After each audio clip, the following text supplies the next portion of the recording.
Naiz irratian, bigarren kafea.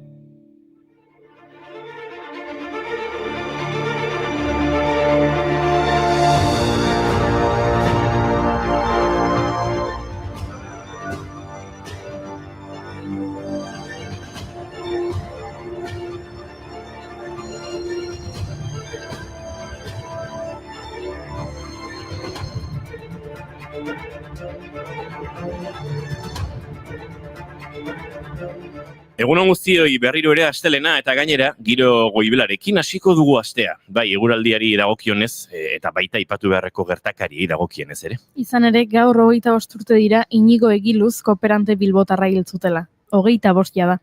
1989ko azaroaren 18an, Inigo Egiluz bilbotarra eta Jorge Luis Mazo kolonbiarra hil zituzten Kolonbiako paramilitarrek. Hirugarren mundua eta bakea gobernuz kanpoko erakundeko kooperantea zen Egiluz, eta apaiz kolonbiarra Mazo.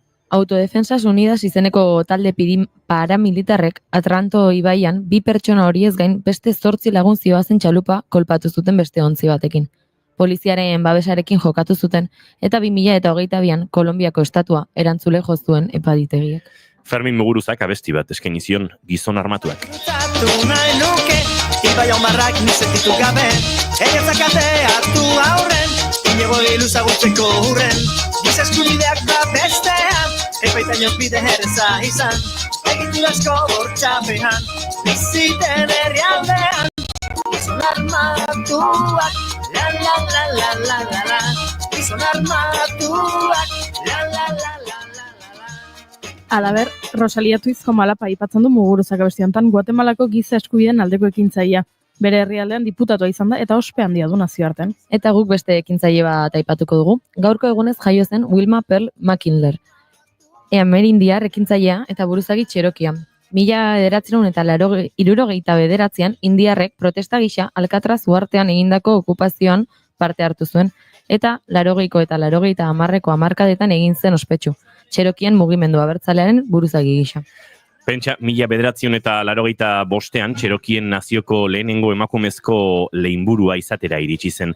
Txerokien nazioaren alde borrokatzen hasi zenean 10.000 Txerokitik behera zituen nazioak 1984ko aldiz baziren 156.000 lagun.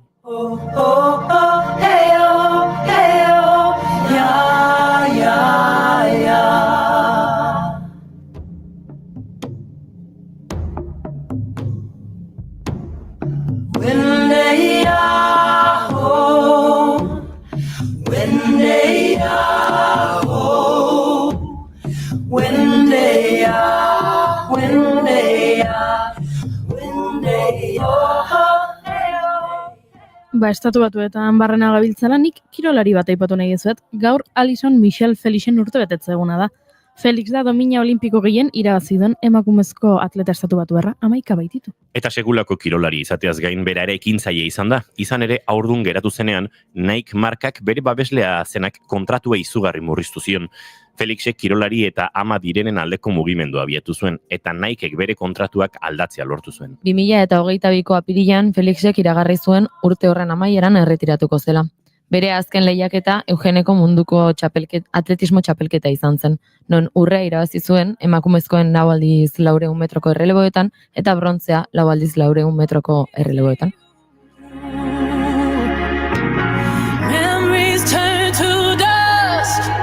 Please don't bury us. I got you. I got you. Running, running, running, running, running, running, running, running from myself no more. Together we're winning it all. Kiroletan murgiltzen jarrai dezagun. Gaurko egunez hil baitzen Jacques Anquetil, frantziar txirrindularia. 5 Frantziako Tour irabazi zituen lehenengo pertsona. Horretaz gain, bi Italiako Giro eta Espainiako buelta bat ere eskuratu zituen, aldi berean 3 itzuli handietan garaitzen lehena izan zelarik. Bere zizenak agian ezagunak egingo zaizkizue, Maître Jacques, Monsieur Chrono edo L'Enfant Droit. Edo agian ezagunago egingo zaizue bere bizitza pertsonalagatik. Anquetil benetako bombi band bat zen, ardozalea eta goi gastronomiaren zalea. Gaueko ordu txikiak arte, karteetan jolasten gozatzen zuen, eta bere taldekideekin eta anfetaminen kontsumoan ere aitortu du. Bere jaioterriko Normandian erositako luxuzko chateau historiko batean bizi zen. Harreman bat izan zuen Janin bere bikotekidearekin eta Janinen alaba Anirekin. Gainera Anirekin haur baten aita bilakatu zen. Eta era berean seme bat izan zuen Christoph bere seme ordearen emazte Alainekin. Dena familian, Wow. Etzenekin? Eskaparatien, ez daudiruri gasolinerako beraz. Bizikleta gartute banoie, zenik edo zer gauzen goreuke. Zagozen gure heldu arte, bizitzerik ez dutzat eskatzen gehiago. Entzuten ari garen hau gaurko egunez jaio zen Alex Sarduiagirrek 58 urte egingo ditu gaur. Ez dakit ospatzeko aukerarik izango duen Gatibu taldearen agurra prestatzen ariko delako ziurrenik. Bai, asteburuan bideo bat elkarbanatu du taldeak agur kapitaina bestiaz hitz egiten. Bertan Gaizka Salazar eta Aimar Arejitak aurkezten dute bideoa, esanez, rantxera moduko badela ospatu eta negar egiteko aldi berean. Badoa Gatibu, badoa esne beltza, baina lasei, badot ez dela doinu herriak ostiralean aurkeztu zuen Josune Arakistaniek Sune proiektuaren lehen diskoa, amain eman. Irekita egongo gaztan, zapi bat buruan abarkako nietan, txintxinotxak patriketan, Ameriketan. Sole Lasburko plazan, txitxarro irekita egongo gaztan, zapi bat buruan abarkako nietan, txintxinotxak patriketan, Ameriketan. Eta musikari gazteetatik ibilbidea luzea izan dutenetara. Gaurko egunez jaio zen Máximo Francisco Repilado Muñoz. Zagonagoa, konpai segunda bezala. Konpai nazioartean ospe handia lortu zen musikari eta konpositore kubatarra izan zen. Nazioarteko ospea 1987an lortu zuen Buenavista Social Club diskoan parte hartu baitzuen. Hainbat Grammy sari irabazi zituen eta Wim Wendersek egindako izen bereko filmean agertu zen. Bere ametsa bere amonaren adinera iristea zen, izan ere bere amona esklau izandakoa 106 urterekin zendu zen. Tamalez, konpai gazteago hil zen, 85 urte zituela. Gazte. En el barrio La Cachimba se ha formado la corredera. Allá fueron los bomberos con sus campanas, sus sirenas. Allí fueron los bomberos con sus campanas, sus sirenas. Ay, mamá, ¿qué pasó? Ay, mamá, ¿qué pasó?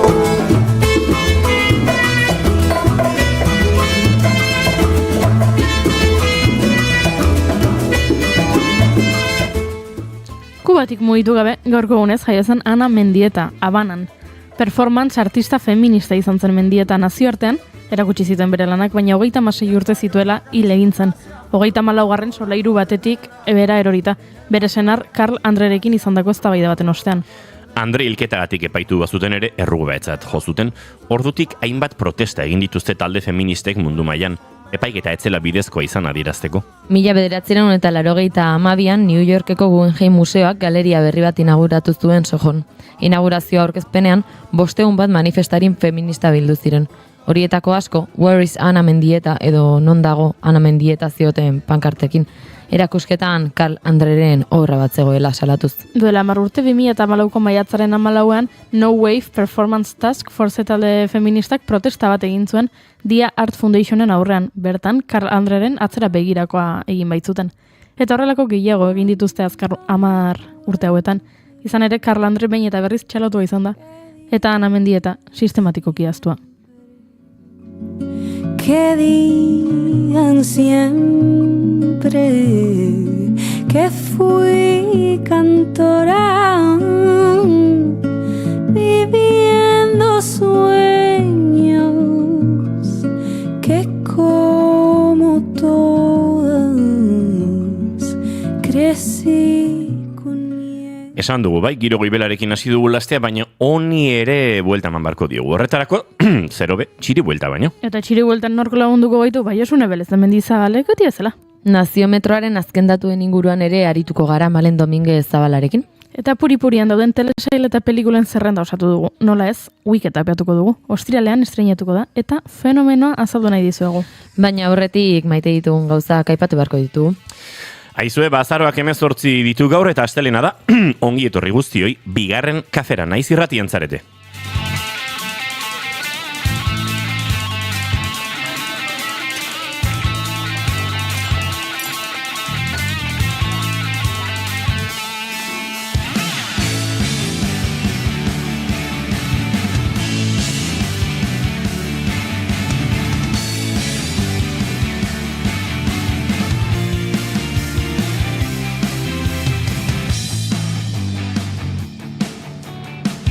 Zuekin entzuleok June Romatet Ibarguren, egunon June? Astelenon. Eta zuekin Goiuri ez Eizarrandi, egunon? Egunon. Mengalduta, ez da gizaren bila, Eire Maien Manterola, egunon? Egunon. Zer dezu, ze faltazu? Enekin eseri berretzan oez, oendikan. Zalantzan, erdian gaunez. Zalantza. Izketan ari zaizuen hau Inigo Asensio Lurbide, gaur bigarren kafeak 872 du, goizak 10 eta 17 minutu, azaroak 18, gu 4, Laister 5 izan, eta horrengo 2 orduetan zuekin bat egiteko asmotan. Ongi torri ba guztioi, bigarren kafean zarete naiz irratian.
Kantatu idazu berriz.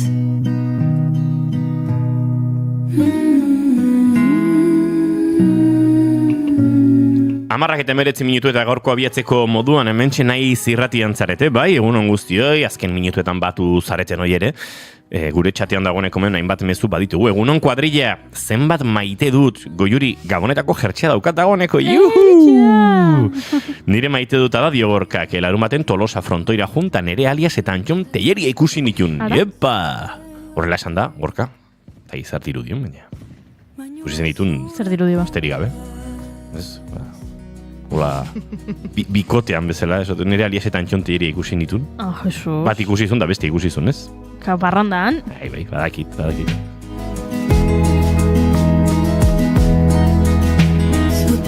Nio frontoira juntzan parrandaro, palota partidua ikustera. Ez, parrandara. Parrandara, bai, Bai. ados. Ba beste maite duta, Miren Gaztainagat azken erromantikoak, nire erromantikoa naiz eta. Gorkazu baizea.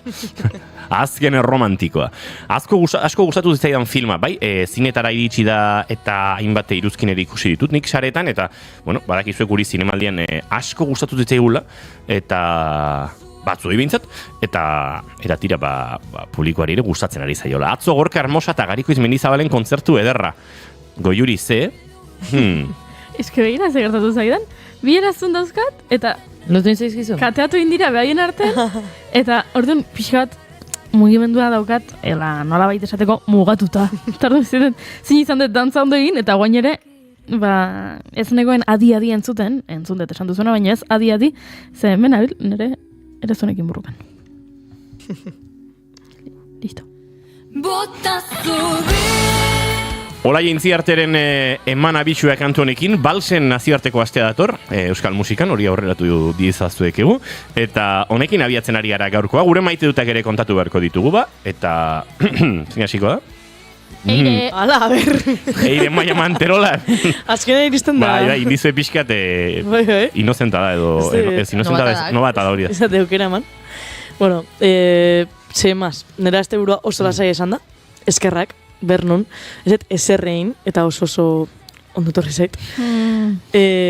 Baina, nera este buruak highlight bat eukiu, oso garrantzitsua pertsonalkin eretzat. a ber, Bueno, Tolosan delengali aparka unun baten, hemen onduan parkin bat dago. Eta pixkat trauma handi bat sortu zin parkin honek zezinun kotxeatea. Aparka unun, jarren nun tiketa sartu nun, eta da aurra zoaz, kriston kurba dago, eta joen berdezu, kristolan lapa bat. Orduan, ni como novata pa eso también, 2 hilabete karnetakin ni idea, berragia, bueno, manejatzet, baino ez hanbesteako, eta kotxea hor gauzatzen da Andre batek atea zen, eskerrik asko, pertsona anonimo horrei eskerrik asko, erdine arrezni horrezin atea kotxea. Ze polita. Eta larun batean, horita gero, lehenengo aldiz, atrebu nintzen berriz parkin batean kotxea uste. Eta, Eta bakarrik. Ez, bakarrik ez. Baina bakarrik ateratzen un. Bai. Ni bakarrikan laguntzei gabe, gora emakume independenteak eta empoderadak. Eta bai, atanun, eta jazta hori izan den, mendikan aurrea, trauma baretu da, ni guzet hor segitzola, hemengo parkinan ez inoiz gehiago aparkako. Baina, bueno, hori izan da nire maite dutan, nire highlighta, ausartu naizela pintzat nire buruai kontra egitea, eta ondo atea dela, eskerrak, buen gontan, ondo atea da. Eta hori izan, komentau, nahi nuna. Ba, oso polita, oso Bai. gaude zutez. Beste emakumea aldundu bat. Ain't nobody ever gonna love you. Janis Joplin ondia. June, zure txanda da.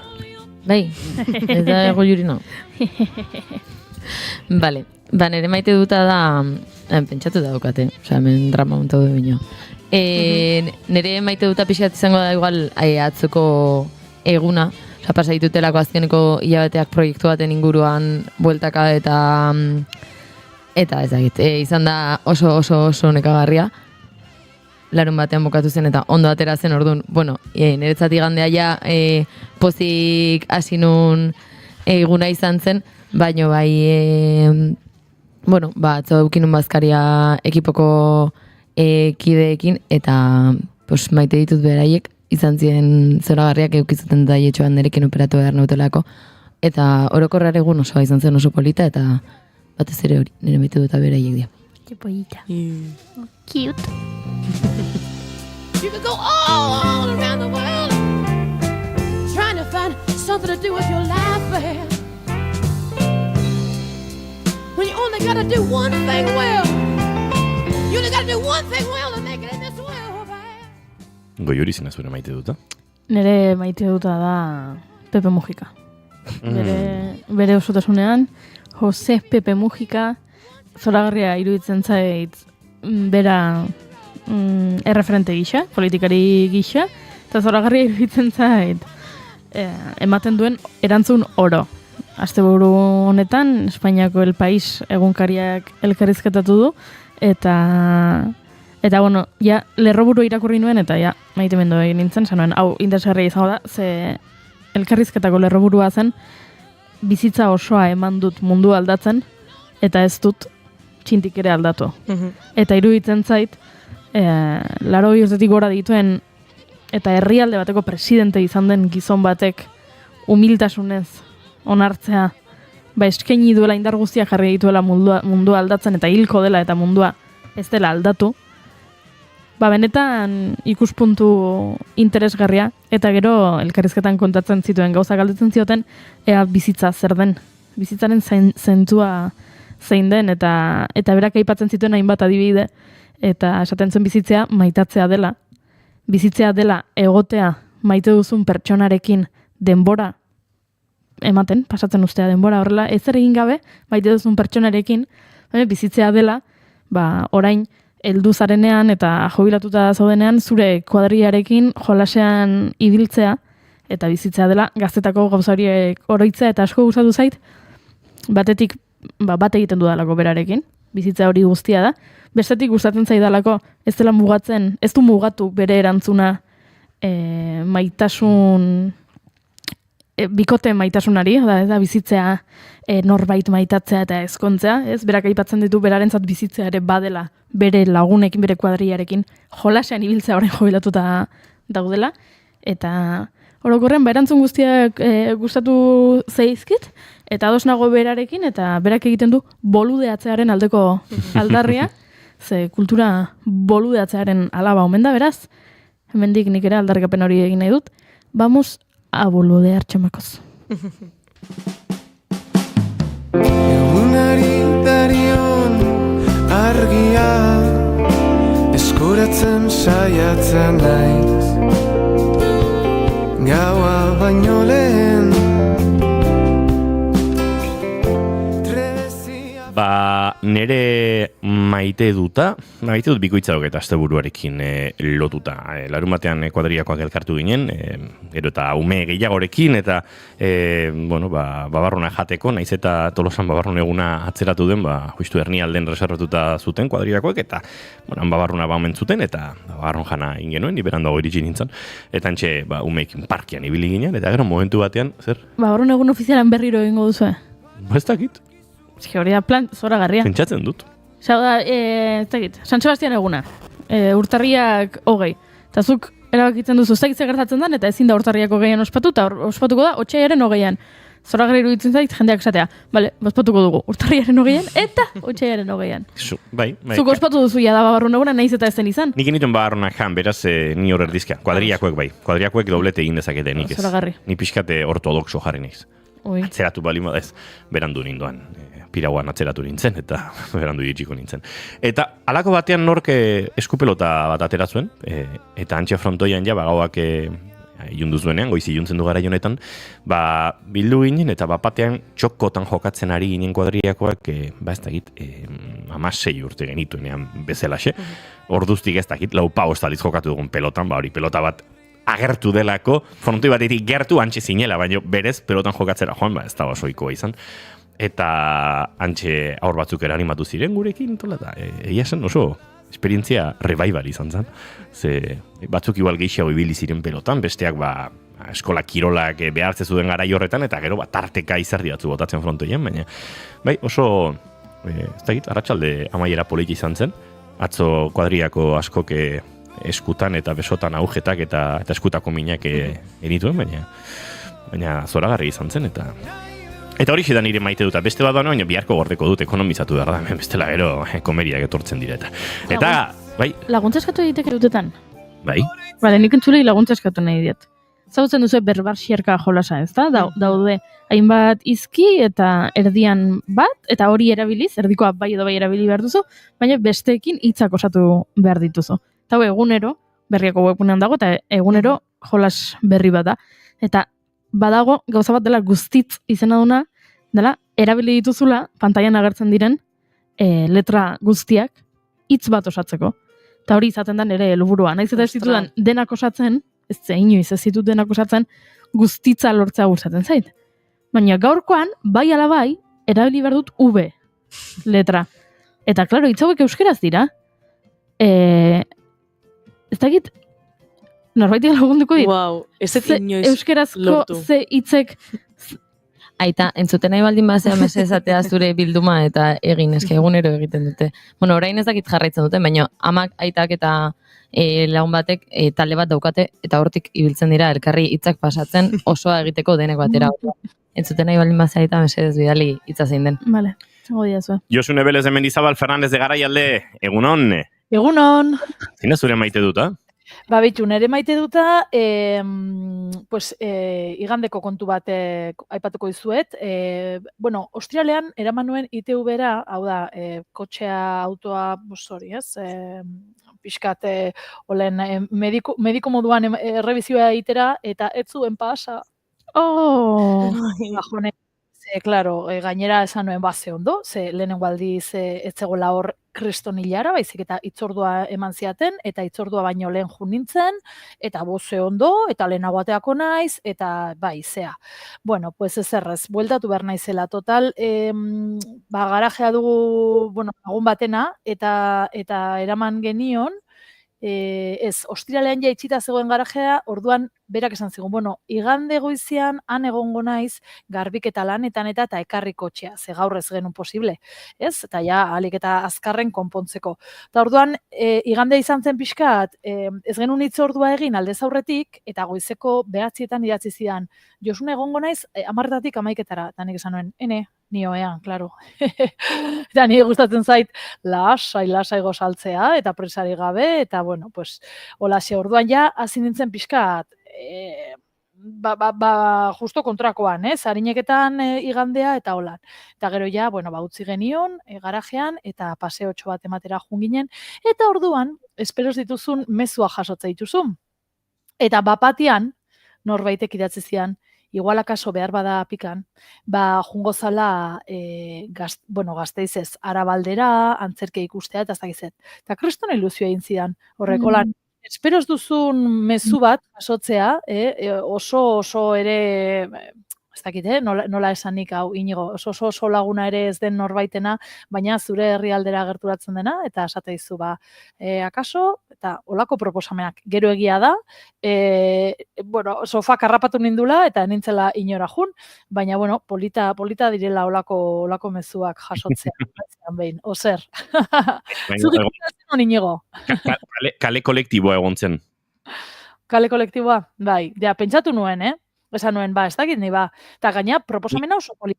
Nik atzo Arabara joan nahi nuen, baina autobus bat galdu nuen Hondarribian Pirauatik atera eta Donostiara bidean, eta igande batean garraio publikoaren maiztasuna ere danakoa da.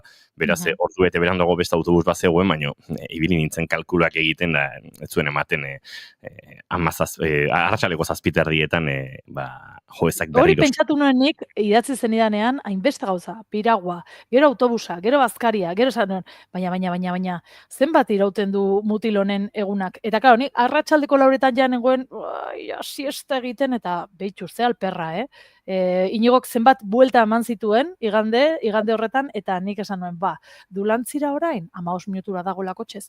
Oi, ke pereza, txika. Eta total, azkenan ez, baina poza handia sartu nuen zure mezua, Inigo? Así que, venga. Bat animatutan egoen, eta beste norbait engainatzeko saiakera egindare uste engainatuko nukela, baina momentu batean konturatu ez du ematen logistikak eta ez zuen eman logistikak Donostira itxi nintzen erako 7:00 ziren.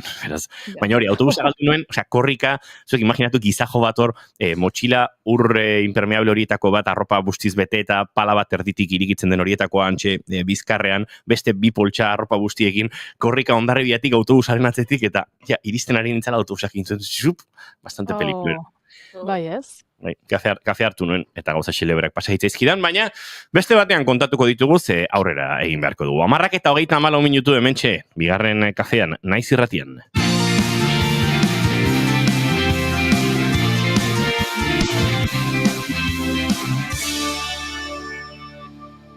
Bigarrenak ez direlako beti okerragoak, bigarren kafea.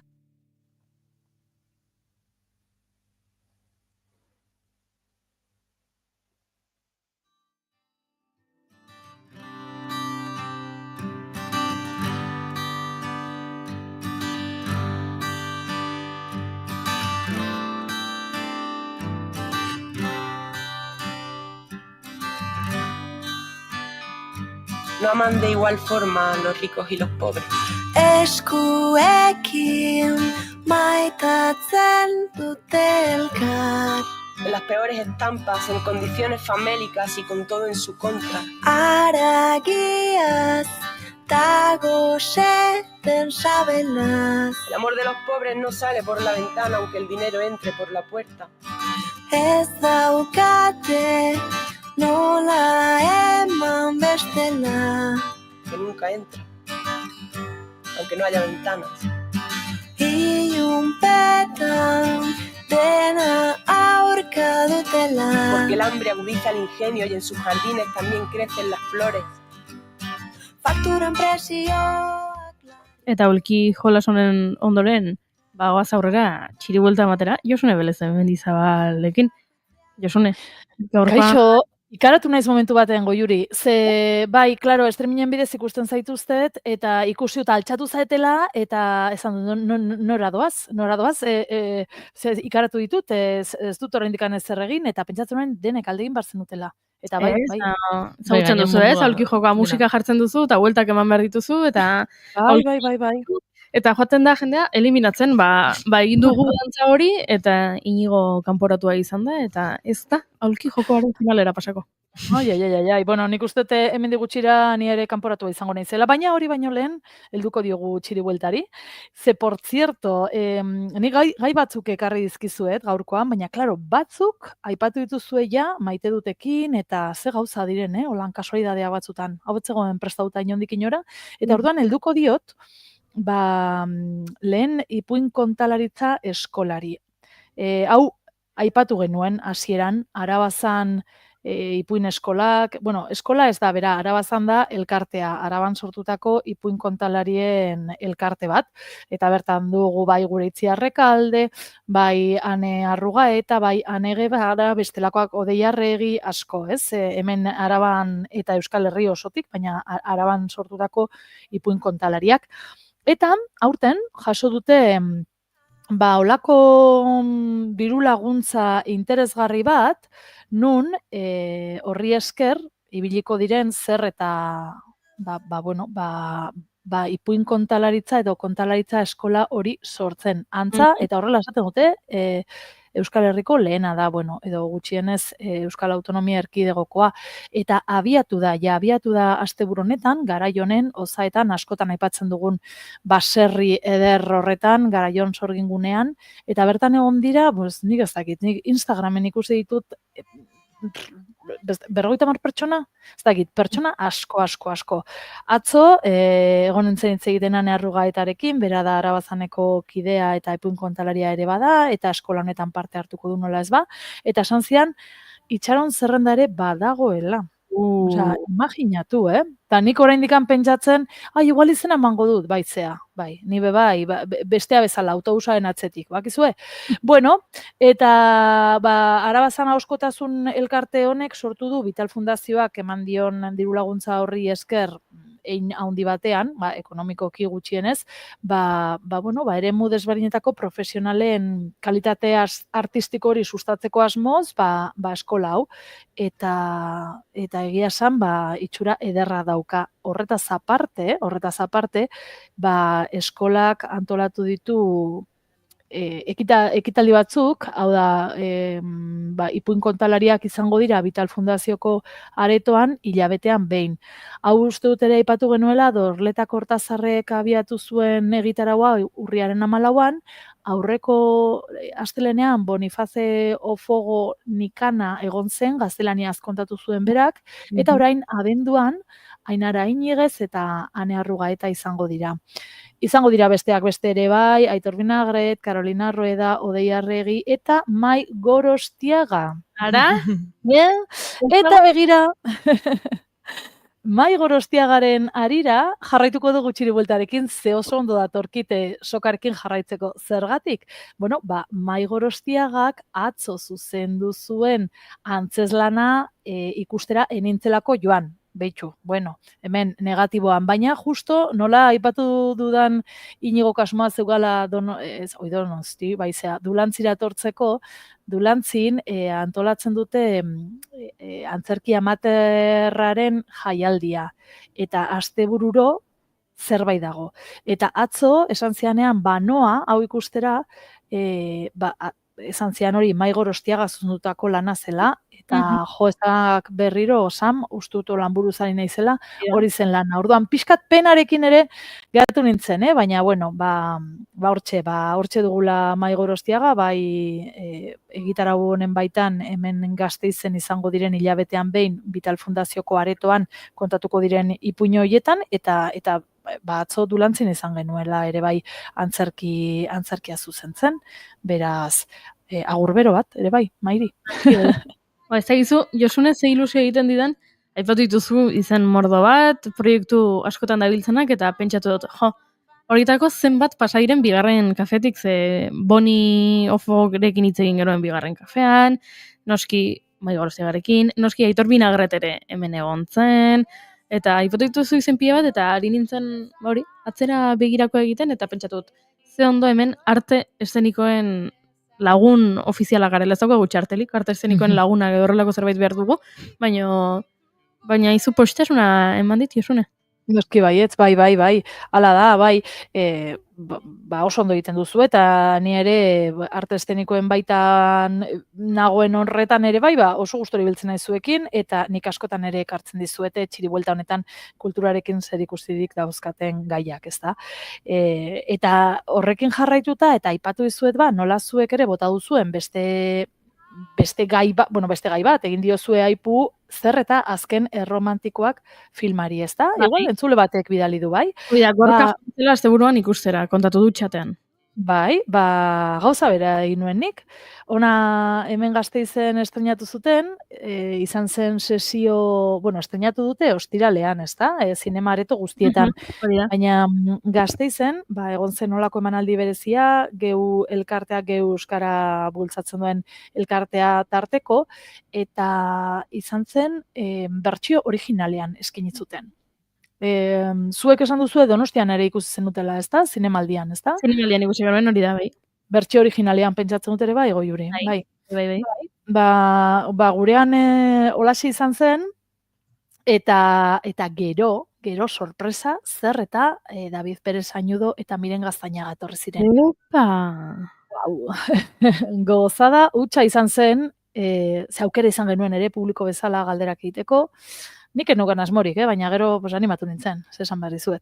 Eta gainera, berezitasunen artean, azken erromantikoak, Txani Rodriguezek idatzitako liburua, Txani Rodriguez kazetaria idazlea, laudiotarra, nik aspaldian neukala irakurrita, liburu hau. Bai? Eta ez da enuela gogoratzen, jo nintzenean filma ikustera. Nola nuen gogoratuko, baldin eta kastina ere egin nuen paper txiki batetan. Eta egin nuenean, esan nuen, ara, hau nik irakurrita daukat. Total, honekin zer esan nahi dizuet, mila begiekin begiratu nuela filmea, baina batez ere, irakurri ondoren, liburu horrek utzi zidan, ez dakit,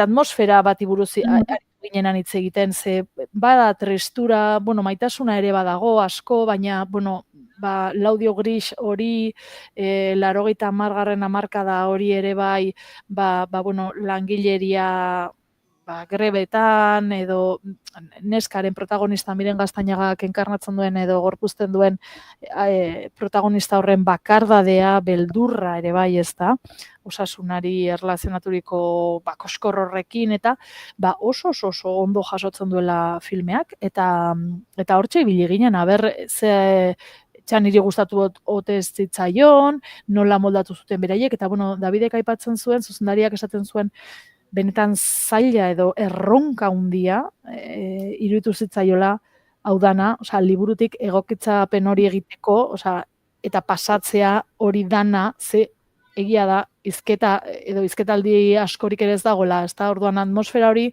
protagonistak bizi duen egoera hori latza, nola pasa irudira azken finean, eta nire ustez, nire nazez kritikari zezer, hemen guztuei buruzari gara, baina izugarrizko lana dagoela, baitaren Miren Gaztañagak egiten duen paperra handi hori, non begiradek aipatzen dituzte edo islatzen dituzte sentimenduak, eta ez da erreza ez, eta honi buruz ere hitz egiten genuen, Miren Gaztañaga antzerkian ere ikusteko aukera izan baduzue bomba bat da, kriston energia, eta filmean da beste norbait, eta hori da azken finean ez, artistaren edo interpretearen lana, baina hemen daula benetan bikaina, eta hortxe egon ginen, larunbat arratsaldean pixkat horretaz gozatzen egia esan, eta esan behar dugu ere bai, aretoa bete-beteta, hor, elebiduna,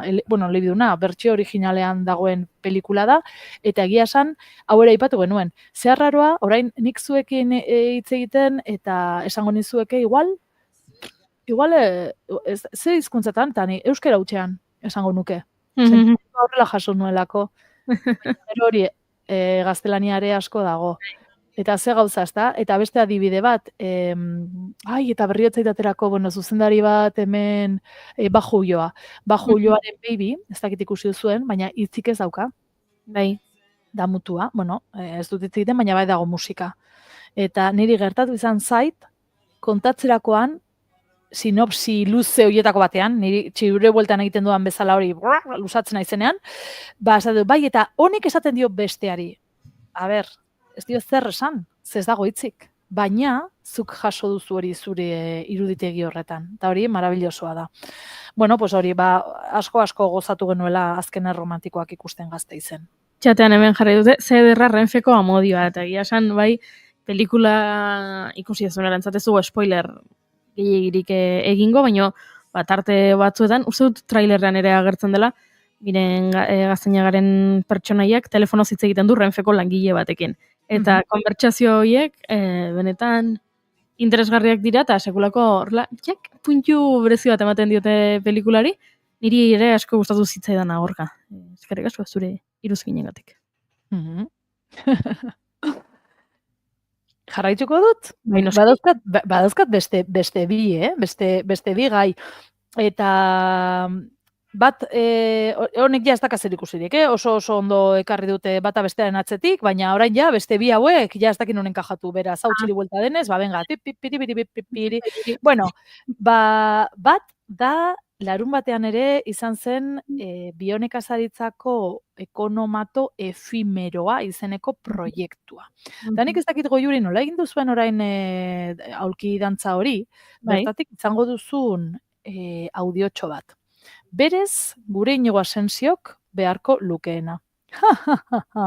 Baina bilatzen duzun bitartean, nik jarraituko dut izketan.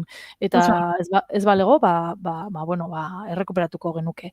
Kontua da, larun bat honetan esan bezala, pasaden larun batean, bionekazaritzak antolatu zuela ekonomato efimero bat. Hau da, iraupen zehatza zeukana, hasi zen goizeko 11etan Judimendi auzoan, eta iraun zuen ordu biak arte. Zer egin zuten? Aurkeztu zuten proiektua. Proiektua nondik nora doa? Azkenean, ekoizleak eta batetik eta bestetik erosleak edo jaki hoiek jasotze ditugunen arteko erlazioa ere pixkat sustatzea gehiago, ezta? Implikazioa ere bai. Hau dana nola jakin izan nuenik, nire kasuan, ni erosle naizelako, ezta? Saski ekologiko hoiek, 15ean behit nire kasuan, holan nahikoa dudalako, erosten ditudalako. Baina, holan, gerturatu nintzenean ostegunen zantziaten Josune, badago larun batean, hause, ze nahi dugu pixkat, zuekin ere, beste modu batez planteatu, ez? Ez bakarrik kontsumitzaile irudi edo jarrera horretatik, ez? Baizik eta sustatu gehiago eta ber zer egin dezakegun. Eta hortxe ibili ziren, esan bezala goizeko 11etatik ordu biak arte, egin zuten horma irudi parte hartzailearen diseinua, egin zuten produktu agroekologikoekin dastaketa, antzerkia ere egon zen, organik izenekoa, eta gero egin zuten belar hiledun panpinen tailerra. Hau, saskia jakitzera jo nintzenean, ikusi nuen, eta zan, ze grazia, nire garaian, nik uste dut, olakoak saldo egiten ziela, ez dakit dendetan edo nun, baina erbi izena zeukatela pentsatzen dut. Ezaguna egiten zaizue hori? Hau da, burutik irteten dira horrela belartxo moduko batzuk, eta orduan berez da hilea daukala. Nik lagun batek unibertsitatean beste bati oparitu zion, eta ezagit oparia edo putada, esan berran. Zigorra izan zen, ze zaintzarekin geizki pasazuen, zaintzarekin, ez dakit erori egin zitzaion, eta orduan etzen hor belarri ateratzen, eta orduan kezkatuta, bueltaka, bai. Ezkerrak etzen tamagotxi bat, orduan, ze gehiago eskatzen du, baina nik gustut olakorik ere izan nuela, bai. Beti nahi izan zenuna, baina sekulatzen nuna ukitzen. Oida, nik ez dut inoiz euki. Baina nahiko nuna uki. Baina zuk zeuke ere egin dezakezu, antza ez da oso zaila. Eire noiz ez urte betetzeguna. Periako geta zei. Periako gaita zei. Apuntau, Ordurako aztu ingo zego bagian, baina periako gaita zeian, badakigu zer oparitu. Gogora ziko zen. Bai, pues holaxean ibili ziren, eta, topaketaren helburu hauek ziren, azken finean auzotarrak eta ekoizle ekologikoen arteko harreman hori sustatzea, ideiak partekatzea, beharrak ere, jakinaraztea eta jakitea ere bai zentzu diren, eta elkarrekin ondo pasatzea, eta zalantzarik ez daukat oso ondo pasatu zutela, ze entzungo ez dugun audio horretan, horrela esaten ziguten. Baina, bueno, errekuperatuko dugu baldin eta alden beste egun batean, ze nik ere holan eskatu nien favore moduan, ai, bidaltzerik, mesez, eta horre ere jasotzen da girotxoa, nola bizi izan zuten ekonomato efimero hori Judimendi auzoan Gasteizen. Bueno, eta amaitzeko, bolardoak gora, bolardoak bera, bueno, badira batzuk mugitzen direna, baina beste batzuk daude hor, irmo, eta baten batek baino gehiago hortzak ere galdu ditu. Orduan, eta ez da broma, nire izebaren lagun batek patapun, txispun, eta bai. Claro, eske dira, batzuk oso mimetizatuak daude. Antzulari azaldu behar dugu, bolardo esaten dugunen, ze esan bai, esan, goiuri, azalduzuk. Bolardo zuk dana, bai, benga, bota. Bolardoak dira, kalean jartzen dituzten horrelako batzuetan zutabeak dira, besteetan beste forma bat eduki ezakete, baina bueno, pixka bat bidea oztopatzen dute, ez dakit agian kotxeak ez pasatzeko, edo, bueno, bai, bidea mugatzeko jartzen dituzten, oztopo zutabeak. Hori da, bai, oztopo zutoinak edo zutabeak, eta hori oso ondo azaldu duzu, forma ezberdina dauzkate, batzutan oso txikia dira, guk hemen Gasteizen tranbiaren ondoan, badira olako gris batzuk, zilindrikoak bezala, erdi zilindrikoak, eta karo, hoiek ere, badukate porlanaren kolore bera, orduan, dependetan zenolako gaitasuna dakazun edo zenbat ikusten zuen edo, eta horren kontura, Retira Araba Begizare elkartearekin batera, udalak erabaki du kenduko dituela, batez ere hori irisgarritasun hori hobetzeko, eta bueno, pues azkenean batzuk nere ama ere gero eta gutxiago ikusten du, eta batzutan esaten dut, hemen badago eskailerarik, hemen badago, eta gauza horiek ez gara konturatzen, bista ondo dugun bitartean, baina, bueno, pertsonentzat eta mugikortasunerako, hauek badira oztopo eta arrisku larriak. Eta kendu dituzte, margotu egin behar dira. Batzuetan ere pentsatu dut. Izaten da, grisak izaten dira, edo porlana bezalakoak, eta ez dakitzuk margotzen behar duzu arroxa fuksiaz. Arroxa falta zaie, gure kalei arroxa falta zaie, hori Gasteizen ez. Gasteizen dituzte gaztainen tren horiek denak arroxak.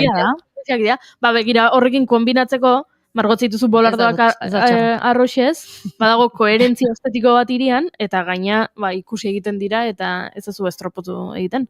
Nik alan pentsatzen dut ere bai. Venga, udalera daituko dugu gero. Venga, montatxo bat.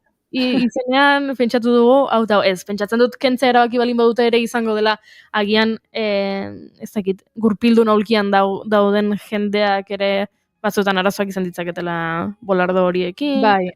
Arazo gehiago sortuko dituztela. Bai, batetik hori ikusmen arazoak dituztenentzat, baina gero bai, igual makilekin ere ibiltzen direnak, edo gurpil aulkiekin ere bai, nola ez Eta bai, nik, eta hau bakarrik ez, ni gehiago esango nuke, aberkokatzen dugun entzulea, eta zuek ere holan Gasteiz ezagututa alde zaharrean, hau da, beti bai batzau referentzia bera, baina kutxileriara igotzerakoan, hori aldapatxo bat dago, gero farola handi bat, horkan sartuz gero matxetera zoaz, baina jarraituz gero, hau da, kutxi tartean hor erdian utzita, badago gero, ez nola azaldu, malda hori nahi zuten pixkat gutxiagotu edo, eta 3 eskailera erraldoi egin dituzte, gris kolorekoak, eta hor ondoan daude gero terrazak, tabernetako terrazak, eta nik beti pentsatzen dut hori, momenturen batean atzera egiten duzu, aulkiarekin, eskatzera joateko, ez dakinora gurtzeko, eta oso lerrokatua dagoen horretan, jausteko arriskua handia da. Eta dira 3 eskailera handi batzutan udan, jendea bertan esertzen da. Baina nik ustot hor azierto gutxi egin dutela, egia esan. Ni beti oso beldurtuta noa horrekin. Ze inkluso goian baldin bazaude, ematen du, ez dagola aldapa berarik, ez dagola zearik, zulorik, ze ikusten duzu, egiten dizu olako ikusmenetik joku optiko bat, ez dakit nola deitu, ez? Eta, bai, arriskutsua iruditzen zait, baina, bueno, apurka, bagoazen olako hiri jasangarriago bat lortzen. Hemen kapitalean. Kontatzen dituzun gauzekin, sentitzen dut traketxak garen pertsonontzat. Nik nire burua traketx bezala identifikatzen dut. Traketx garenok, ez dakit, larri ibiliko binakela Gasteizen. Horretan, niri behintzat horretan bai, gero ez dezatela pentsa dala Gasteiz, yo que sé, la ciudad del crimen, punk, eta jazta, ez, baina bueno, badago hor zerbait, bai, zerbait konpontzeko behintzat bai, baina eske hori duela gutxi egin zuten, gainera, eta baina ze hobekuntza mota da, baina bueno, en fin, bai bota aire. Irisgarriak iruditzen ez zaizkidanak eta ematen du kriston txorra da, baina horeretan niri pasatzen lehenengo aldiz Gurbildun aurkian jarri behar izan nintzenen, dela errepidea gure utzatzerako garaian espaloitik errepidera eta bueltan dagoen kroxka, ematen du malda bat dela zu oinezoa zen momentuan, baina gurpilak altxa behar dituzen momentuan, eta gizute ze sustoak eraman ditudan nik, pentsatzen Gurpildun aurkitikan lurreran indola. Eta horrelakoak adioz ez ditugu ikusten. Bolardoak egia da, bolardoena da, bueno, nik eskibatu behar izan ditut 2000 gehiagotan, baina... Bueno, hori da jasangarritasunaren irisgarritasunaren gaitz nagusia dela, zuri gertatzen zaizun arte, etzarela ohartzen ere lagun batek egiten du lan Bruselan, irisgarritasunaren alde lan egiten duen gobernuzkanpoko erakunde batean, eta antolatu zuten kongresu bat, eta kongresua usteet izan zela Frantziako hiri batean, eta hotel bat hartu zuten, eta bertan, hainbat elkartetan irisgarritasunaren alde lan egiten duten, hainbat aktivista eta joan ziren, eta hotela, ez zegoen egokituta. Eta pentsa, zen kongresu bat, eta kongresuetan parte hartzen zuten, Gurpildun aulkian zeuden pertsonak. Pertsona itxuak, pertsona gorrak, dena irisgarritasunaren alde lan egiten duten, eta behar horiek dituzen pertsonak, eta hotela, ez zegoen egokituta. Hori ja da... El colmo, gaztelaniaz denen, el colmo. Bai. Baizu Josune, baina, bueno, beraz, zena ezu, jungo gea, area, udalea, Gasteizera eta ingo dugu, eskakiziko egingo ditu ofizialki, eta gero aprobetxatuko dugu. Bai, a ber, ze gauza den ez da, ze Junek esan duena, osea, gero zuk zeuk beharraz duzun erarte, etzara konturatzen oztopo arkitektoniko hoiekin, ez? Orduan, bai, nik uste dute beste begirada bat ere izan behar dugula horretan. Eta, bueno, kentzen duten bitartean, 200 bat kenduko dituzte, oztopo zutoin, 200, ez da gutxi, baina, bueno, a ber ba, esango dizuet, ni ere ja gora noa, eta momentuz bista ondo, baina, bai, hori. Bai, Josune, pakean utziko zeitugu, jubilatu lanak egitera joan zaitez, Joan, eta adi egitetu 200 bolardoiek nola kentzen dituzten, gero jarri esi baten atzean, eta esan nire garaian hau dena bolardoa zen, eta zago bolardoru, eta utziko dizugu da, pakean hori egiten. Zoaz, bolardoak vigilatzera, Josune. Eta ze gustua gehatzen zaiten zuek, esate duzuenean, zoaz, Josune, zoaz, ze gustura gehatzen zaiten. Berriro, aulki joko egin behar dugu. Asteazkenean banago zuekin, uste baietz, ez dakit tokatzen zaidan, baina, bueno, izango gara, bale? Bale, perfecto, eskerrik asko, Josune. Agur, neskak, agur. Arrastaka, arrakasta irinak sobran ta falta duzuen mamia. Ferraturiko antzarek liberatu egin dituzte zure zaldia. Deus ez dut baino zegoixo hartu dute libertadia. Deus ez dut baino ez didazu berriz giltak iritsiko atia. Badakin iaz ditzake honetan sartuko bazterran hasteko ez balitz, bazterran hasteko ez balitz, bazterran hasteko ez balitz. Badakin iaz ditzake honetan sartuko bazterran hasteko. Eta bidali dugu Josune Gasteizko kaleetako lanak aztertzera, gu hemen geratu gara aulki jolasean ibiltzeko, eta Oinatz Aizpuru prest dago, aldiz azken ordua guri kontatzeko, egunon Oinatz? Gustuan, ailegatu gara, teknologia bakizu hemen horrelakoetan zer gertatzen den. Bueno, Bilbora begira jarriko gara astapen honetan. Duela 5 urte, hauteskunde kanpaina batean, Voxekoak joan zirenean Bilboko atxurira, Hango herritarrek aurre egin zieten uste dutelako xenofobia, gorrotomezuak zabaltzen dituela Voxek, eta hala protesta egin zuten. Kontua da atxilotuak izan zirela, eta atxiloturiko haiek orain auziperatzen hasi dira Bilbon. Esan behar da, Voxek akusazio partikularrak ikaragarrizko espetxe zigor gogorrak eskatzen dituela hauen aurka. Kanpoaldean zenbait lagun agertu dira, haiei. Auziperatuei elkartasuna diraziz. Guke elkartasuna dirazi nahi diegu. Orain 5 urte matxismoa eta xenofobiaren kontra protesta egitera hurbildu ziren auzotarrei. Izan ere, garai horretan eta orain gaur egun ikusten nahi gara fasismoa oldartuta dabilela eta gorrotomezuak zabaltzen ari dela herritar askore eta kolektibo askoren kontra. Eta auzoetan elkarbizitzaren bitartez eta elkartasunan bitartez erantzun nahi diegu. Beste alde Euskal Herriko giza eskubideen behatokiak Alfredo Espinosa Oribe frankiste 1957an fusilatu zuten Eusko Jaurlaritzako osasun sailburuaren aitortza eta erreparazio neurriak sustatzeko eskatu die Imanol Pradales lehendakariari eta Gasteizko eta Bilboko udalei. Familiaren oniritziarekin abiatutako ekimena da, duela 87 urteko fusilamendu hori legez kanpokoa eta ez legitimoa izan zela diote. Diktadura frankistan heriotza zigorra ezarri ziotela epaiaura deuseztatzea eskatu dute eta aitorpen eta erreparazio pertsonalaren deklarazioa egiteko Espainiar estatuko gobernuari. Hain zuzen ere, Luis Companys Generalitateko presidenteari egindako antzeko adierazpen batean oinarritzen da eskaera eta lehendakariari eskatu zaio eskari hori Madrilera eraman dezala eta Bilboko eta Gasteizko udalei ekimena babestu dezatela. 1903an Bilbon jaiotako medikua izan zen, aipatzen ari garen Alfredo Espinosa Oribe, frankismoan fusilatu zuten euskal kargu instituzional garrantzitsuena izan zen, osasun sailburu izan zen, Union Republikanaren ordezkari gisa, pobren mediku gisa ere ezagutzen zena. Hala, eskatu dute erreparaziorako neurriak hartzeko, ekinbideak egiteko, Imanol Pradalesi berak jo behar duenez, kasu honetan Madrila eskari horrekin, berari eskaria egin diote. Eta gaur eta bihar beste pobreziari edo goseteari aurre egiteko munduko hainbat aliantza adostea espero da.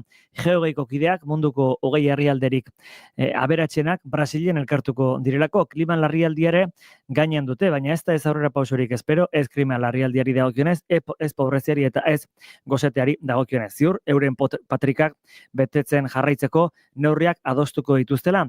Lula da Silva izango da, kasu honetan, Brasilgo gobernuburua egindako azken azterketa bat dio, munduan dauden 3.300 aberats handien ondasunen gaineko 102ko zerga bat jarriko balitz, urtean 200.000 edo 250.000 milioi dolar bilduko liratezkela eta beste pobreziari, goseteari edota klima aldaketari aurre egin dakiokela, baina momentuz esan bezala ez dirudi inolako asmorik izango dutenik hori egiteko. Hauxe beraz lagunok kontatzeko genuena.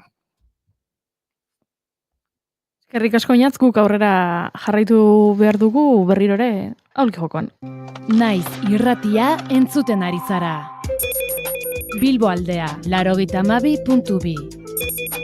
Gasteiz eta Arabako lautada, 91.5. Donostia aldea, 93.8. Gernika, 96.7. Leitza, 95.1.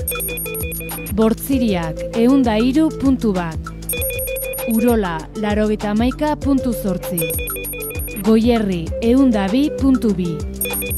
Legazpi, 94.6. Naiz irratia.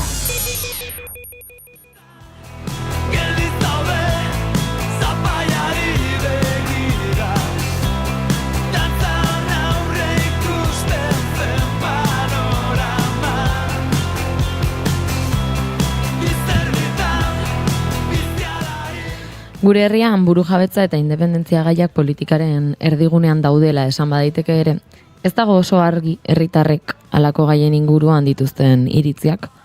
Autogobernua, burujabetza, independentzia eta halako gaiak ardatz hartzen ditu Telesforo Monzon elabek haien azterketetarako.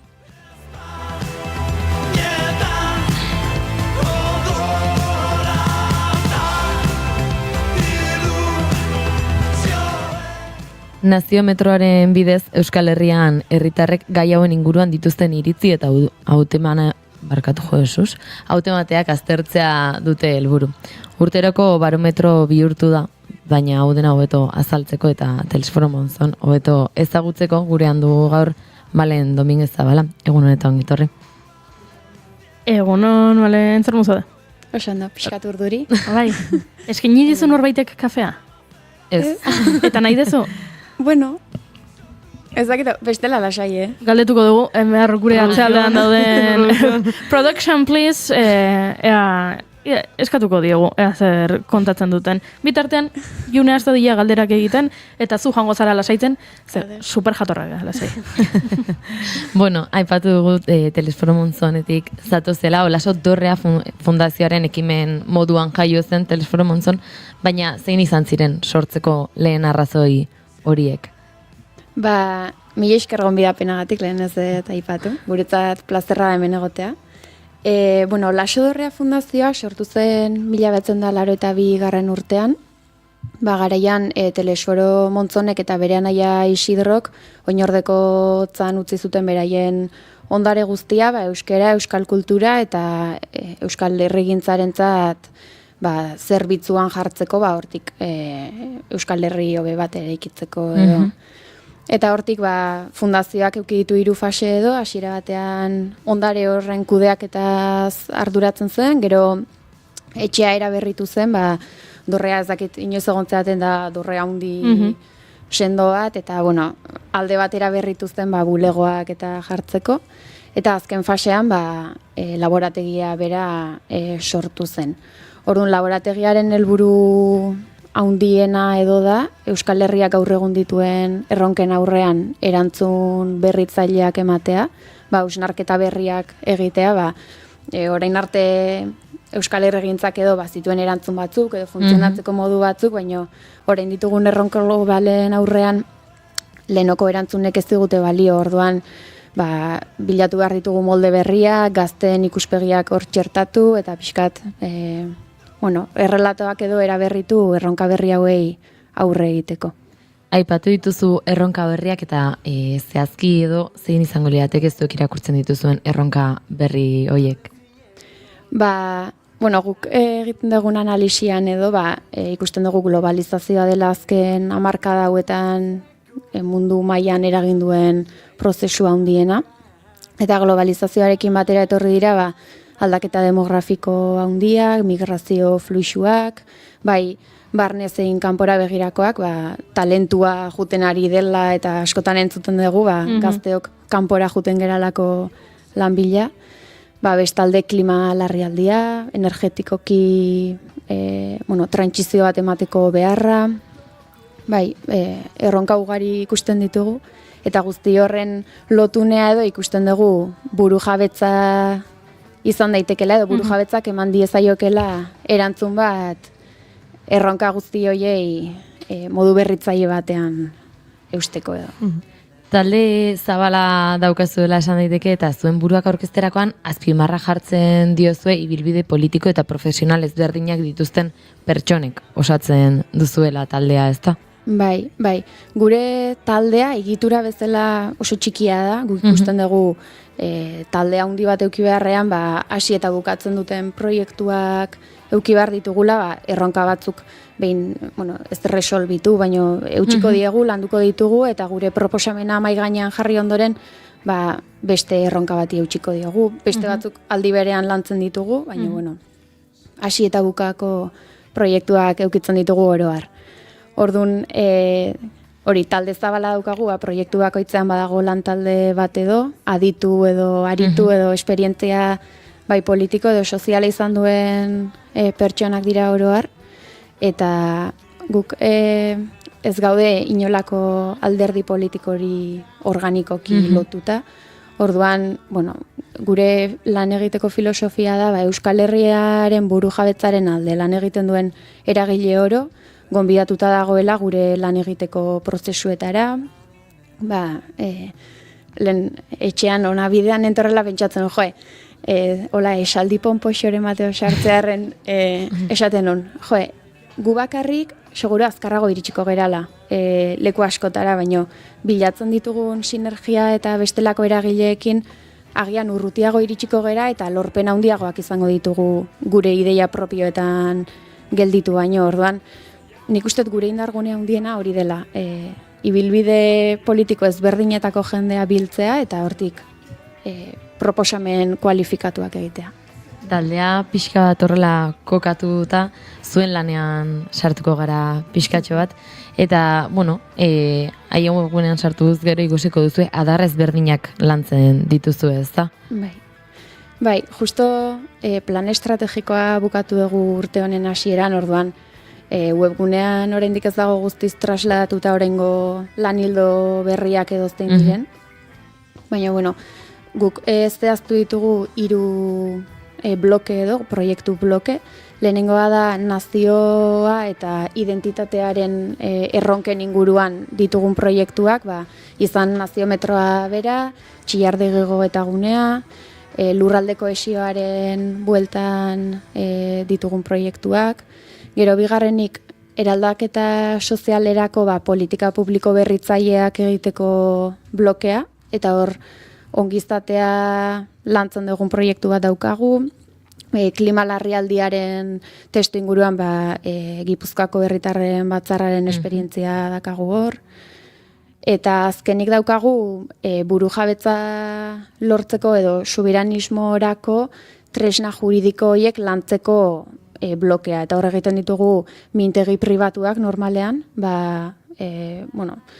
modu pribatuan landu nahi ditugu, sektore ezberdineko jendea biltzen dugulako eta ez dain morbosoa izan ere, honek hau esan du, bestea da. Hobeto pribatuki landu eta gero transferentzia bidez zabaltzen ditugu eduki horiek.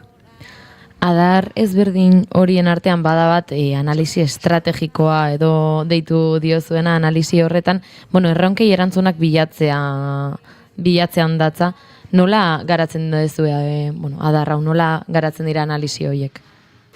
Nik uste analisiak bakarrik etortzen direla, munduan ikusten ditugun arazo edo guri datozkigu arazoak, orduan ikusten ditugu hori aipatutako klima larrialdia, gure burujabetza ezagatik daukagun oldarraldi judiziala esaterako hizkuntza arloan, nik uste guri datozkigu eta orduan guk hori probesten dugu eta egiten ditugu analisi estrategiko batzuk edo horren desglose bat gure lan egiteko modu horietatik nola eutxi diezaiokegun horri gure lan egiteko moduetara. Formakuntzen arloa ere lantzen duzu ez da? Ze saio eskaintzen dituzue formakuntza hauetan?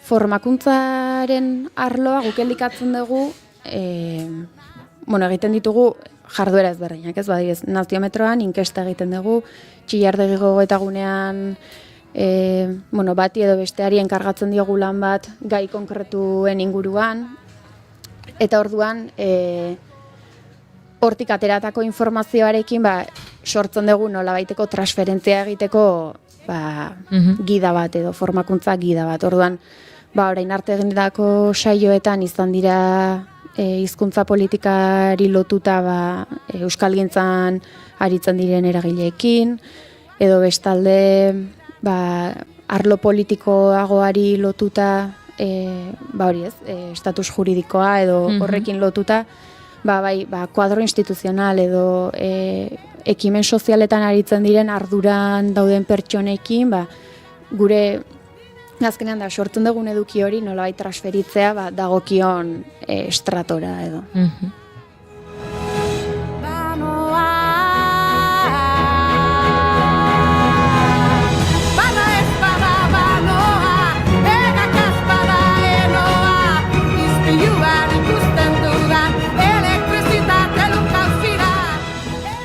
Lehen ere aipatu duzu agian pixka bat gainetik, baina subiranismoaren inguruan aritzen diren eragileekin elkarlana ere sustatzen duzu, ez da garrantzitsua da hori Telesfororentzat.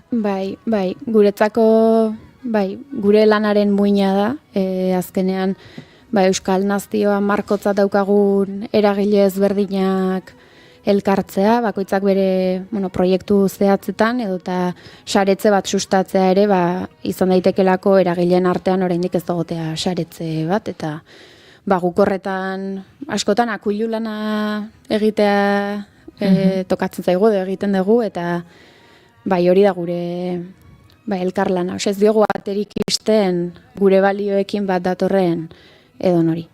Eta lan guzti honen artean ere, hasieratik aipatu dugun naziometroa ere baduzue pasaden ostegunean 6. aurkezpena egin zenuten, baina izango da jendea oraindik naziometroa bera ezagutzen ez duena, nola deskribatuko zenuke zer da naziometroa? Naziometroa, zuk lehen aipatu duzu pixkat, oinarritzen guk analisi egite ditugun analisiak datoz gero proiektuetara, eta ikusten genuen, teleberria jartzean edo sozialki, kezka badago orokorrean burujabetzaren inguruan, burujabetza gero oso abaniko zabala da, ez da bakarrik Euskal Estatua burujabetza, da ze konpetentzia ditugun, hoiek nola eragiten diguten egunerokotasunean, izan osasun arloan, garraio sisteman, zaintzan, gure egunerokoan uste baino gehiago eragiten digun arloa da, orduan. Guk naziometroaren bidez hainbat galdera egiten ditugu, beti serieko galderak edo ditzen ditugunak dira gobernantza ereduaren ingurukoak, eta urtero gai berri bat edo sartzen dugu komplementatzeko. Orduan, hori, esango nuke titular bezala naziometroak neurtzen duela jendeak nolako gogoa daukan edo independentziarako Euskal Estatuarekiko horretan gehiago sakontzeko pixkat iritziak bildu, urtean neurketa bat egin eta ikusi nola eraldatzen doan jendearen nahi hori. 6. neurketa izan da hau, lehenengoan pentsatzen zenuten 6. ere egongo zela? Hori bazen asmo hasieratik urtero neurtzen jarraitzea? Bai, eta gainera hasieran urtean 2 neurketa egiten hasi ginen, eta gero ikusi genuen 6 hilabeteko tartearekin gauza gutxi aldatzen direla, ez, bai. Bai. 6 hilabete berela pasatzen dira. Hori da, inkesta diseinatu egin, eta ondorioak dituztuneako hasi bartzea urrengoa diseinatzen, orduan gurpiltzoro batean sartzen zera, eta ez du nahikoa fruitu ematen, orduan hori. Bai, espero genuela 6. iristea, baino uste baino beranduago iritsi da, urteko tarte hauetara pasa degulako. Eta bai, lehen ez dut aipatu, baino naziometroa da parte hartuz EHUko ikerketa taldearekin elkarlanean egiten dugun proiektu bat, eta inkesta bera Aztiker soziologia ikerguneak egiten du. Eta 6. neurketa honetatik zein ondorio nagusi atera zen dituztela esango zenukete? Ondorioak asko eta denak dira oso potenteak. Hemen botako ditut titular batzuk eta gero txostena gure webgunean badago hola kuriosoentzat begiratzeko. Alde batetik esan dut, urtero egoten dira galdera berdinak edo, eta gehitzen ditugu gai konkretuei buruzkoak. Orduan, aurtengo gai konkretu hori izan da atxikimendua, nola zerekiko atxikimendua sentitzen dugun, nola aldatzen den, gure asmoa zen, ikustean nola aldatzen da, belaunaldi batetik bestera, bai nazioarekiko atxikimendua edo zerekiko atxikimendua sentitzen dugu. Ze elementu daukate garrantzia handiagoa atxikimendu jakimatean. Orduan ikusi dugu lurraldea eta komunitatearen inguruan galdetzean, oroar adostasun maila oso altua dela. Galdetu genuen iten batzuen inguruan, adibidez, zenbatek baloratzen dute beraien historia, 180ak, inkestatutakoen 180ak, baloratzen du oso garrantzitsua dela gure historia. Edertasun naturalarekin eta ondarearekin konektatuta sentitzen da 188. Tokiko hizkuntza eta kultura oso baliotsuak direla, pentsatzen du 187. Oso balio altuak dira, item hoiek edo izateko, ezta. Gero bestalde, norberaren atxikimenduaren inguruan, eta daude 2 kontu oso atxikimendu altua lortu dutenak, eta titular bezala esan daiteke Euskal Herri osoan Euskal Herritar sentimendua nagusitzen dela, 7,8 bataz beste, eta Espainiar-Frantziar sentimendua bajusiagoa da, 6,4. Eta malen pixka bat bukatze aldera eta laburtzeko, izango da oraindik ere, naiz eta titularrak potenteak izan, jendeak galdetuko duenak, ados, ikerketa lana zoragarria, baina informazio honek zertara eramango gaitu edo zertan lagundi ezaguke. Ba, nik ustet gure ekarpena edo dela ikustea alderdi politikoek edo teleberrian edo bestelako iturrietatik entzungo dugu bakoitzak bere perspektibatik landuko du burujabetzaren inguruko diskurtsoa, ezta? Baina ikusten dugu honek daukan balioa oso handia dela, azkenean 7 lurraldeetan egiten dugu inkesta, eta oso iritzi ezberdinak lortzen ditugu batetik eta bestetik. Orduan ikusi behar dugu gure lurralde zatikatu honetan jendeak nola pentsatzen duen eta pentsatzen dugun horrekiko eragin behar dutela edo politikariek edo horretan eragin behar dutenek. Orduan, da informazio bat hortxe dagoena, erabili nahi duenak edo behar duenak hortxe eukitzeko. Malen, mila esker hau guztia ona ekartzeagatik, izango gara kontaktuan ziurrenik izango baitugu gaiari gehiagotan heltzeko aukera. Eskerrik asko. Zuei, mila esker.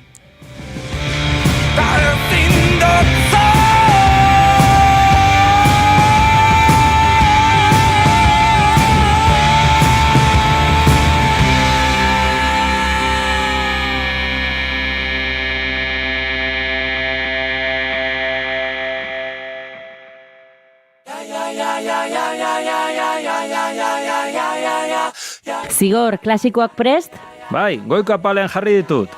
Aimar, eta nobedadeak? Nobedade honenak, aukeratuta. Peio, nola doa zurea? Zine eszena honenak aukeratuta, disekziorako prest. Nekan eta Itziar, telesaiak zer? Thrillerrak eta dramak fondoan. Zientzia fikzioa, komedia eta animazioa ezkerretara. Hala, prest gaude. Igo Pertsiana, Naiz Irratiko bideokluba irekitzera goaz. Maite, bideoklubetan beti egoten da pornoa. Pornoa? Naiz Irratiko bideokluba, ostegunetan arratsaleko 6etan.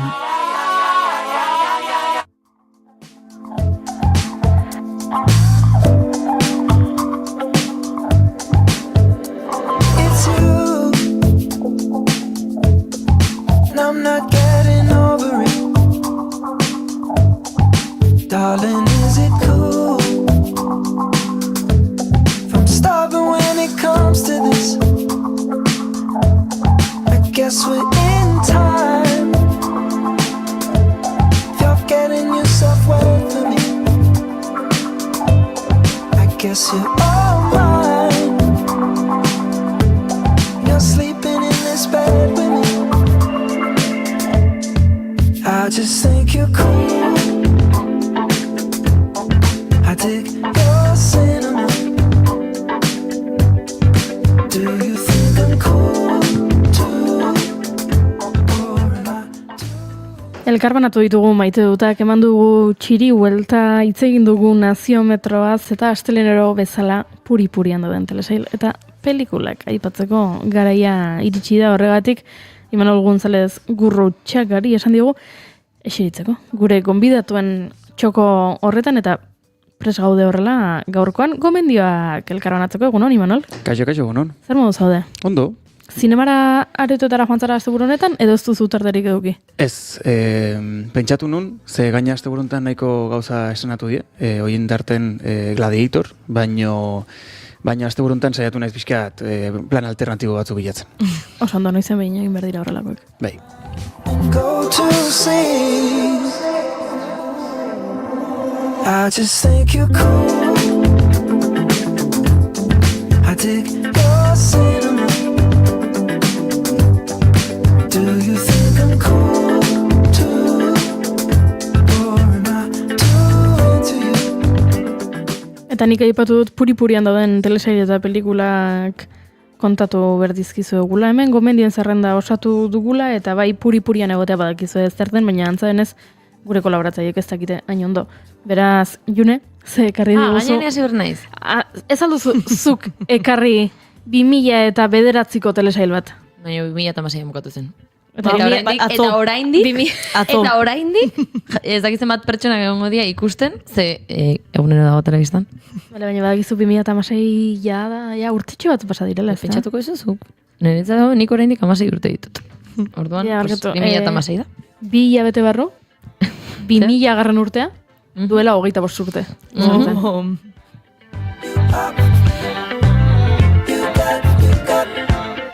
Beraz, bai, 2009ko zein telesail aukeratu duzu June? Bale, esango dut dela nire infantzian ez da agian pixka turbia izango den. Bastante turbioa da. Nire infantzia izatea telesaila, baino hala da.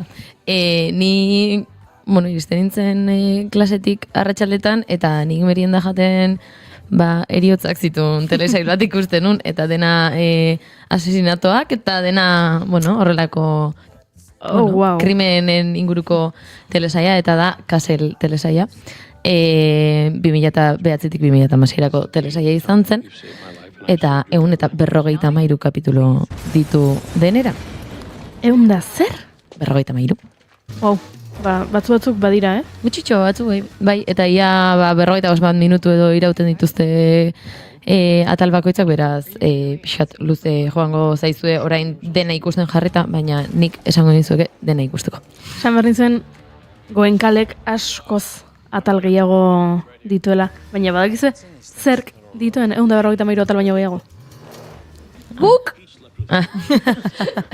Bigarren kafeak 872 atal ditu da, beraz, hortxe, Castle, baino arrakastatxua da bigarren kafea.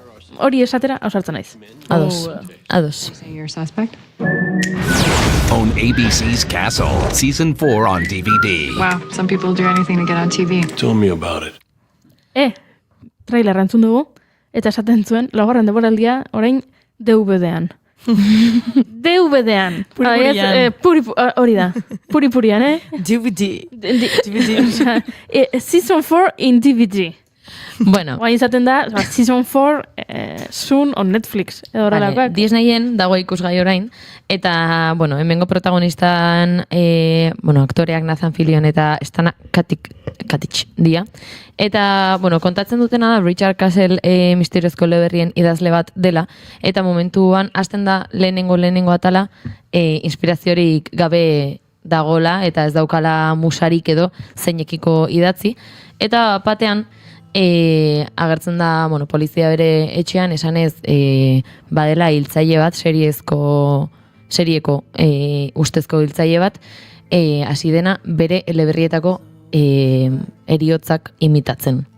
Hilketa guztiak imitatzen ditu, zehatz-mehatz, bai lehenengoan petaloekin ze punturaino estaltzen duen hilotza, eta denetarik kontatzen du, orduan bere gana joaten dira, mesedez laguntza eske, ea lagunduko dieten pixka bat eleberriei aurreratzen, eta ea zein izan daiteken urrengoa, eta pertsona hori harrapatzen, eta horrezagutuko du Kate Beckett inspektorea.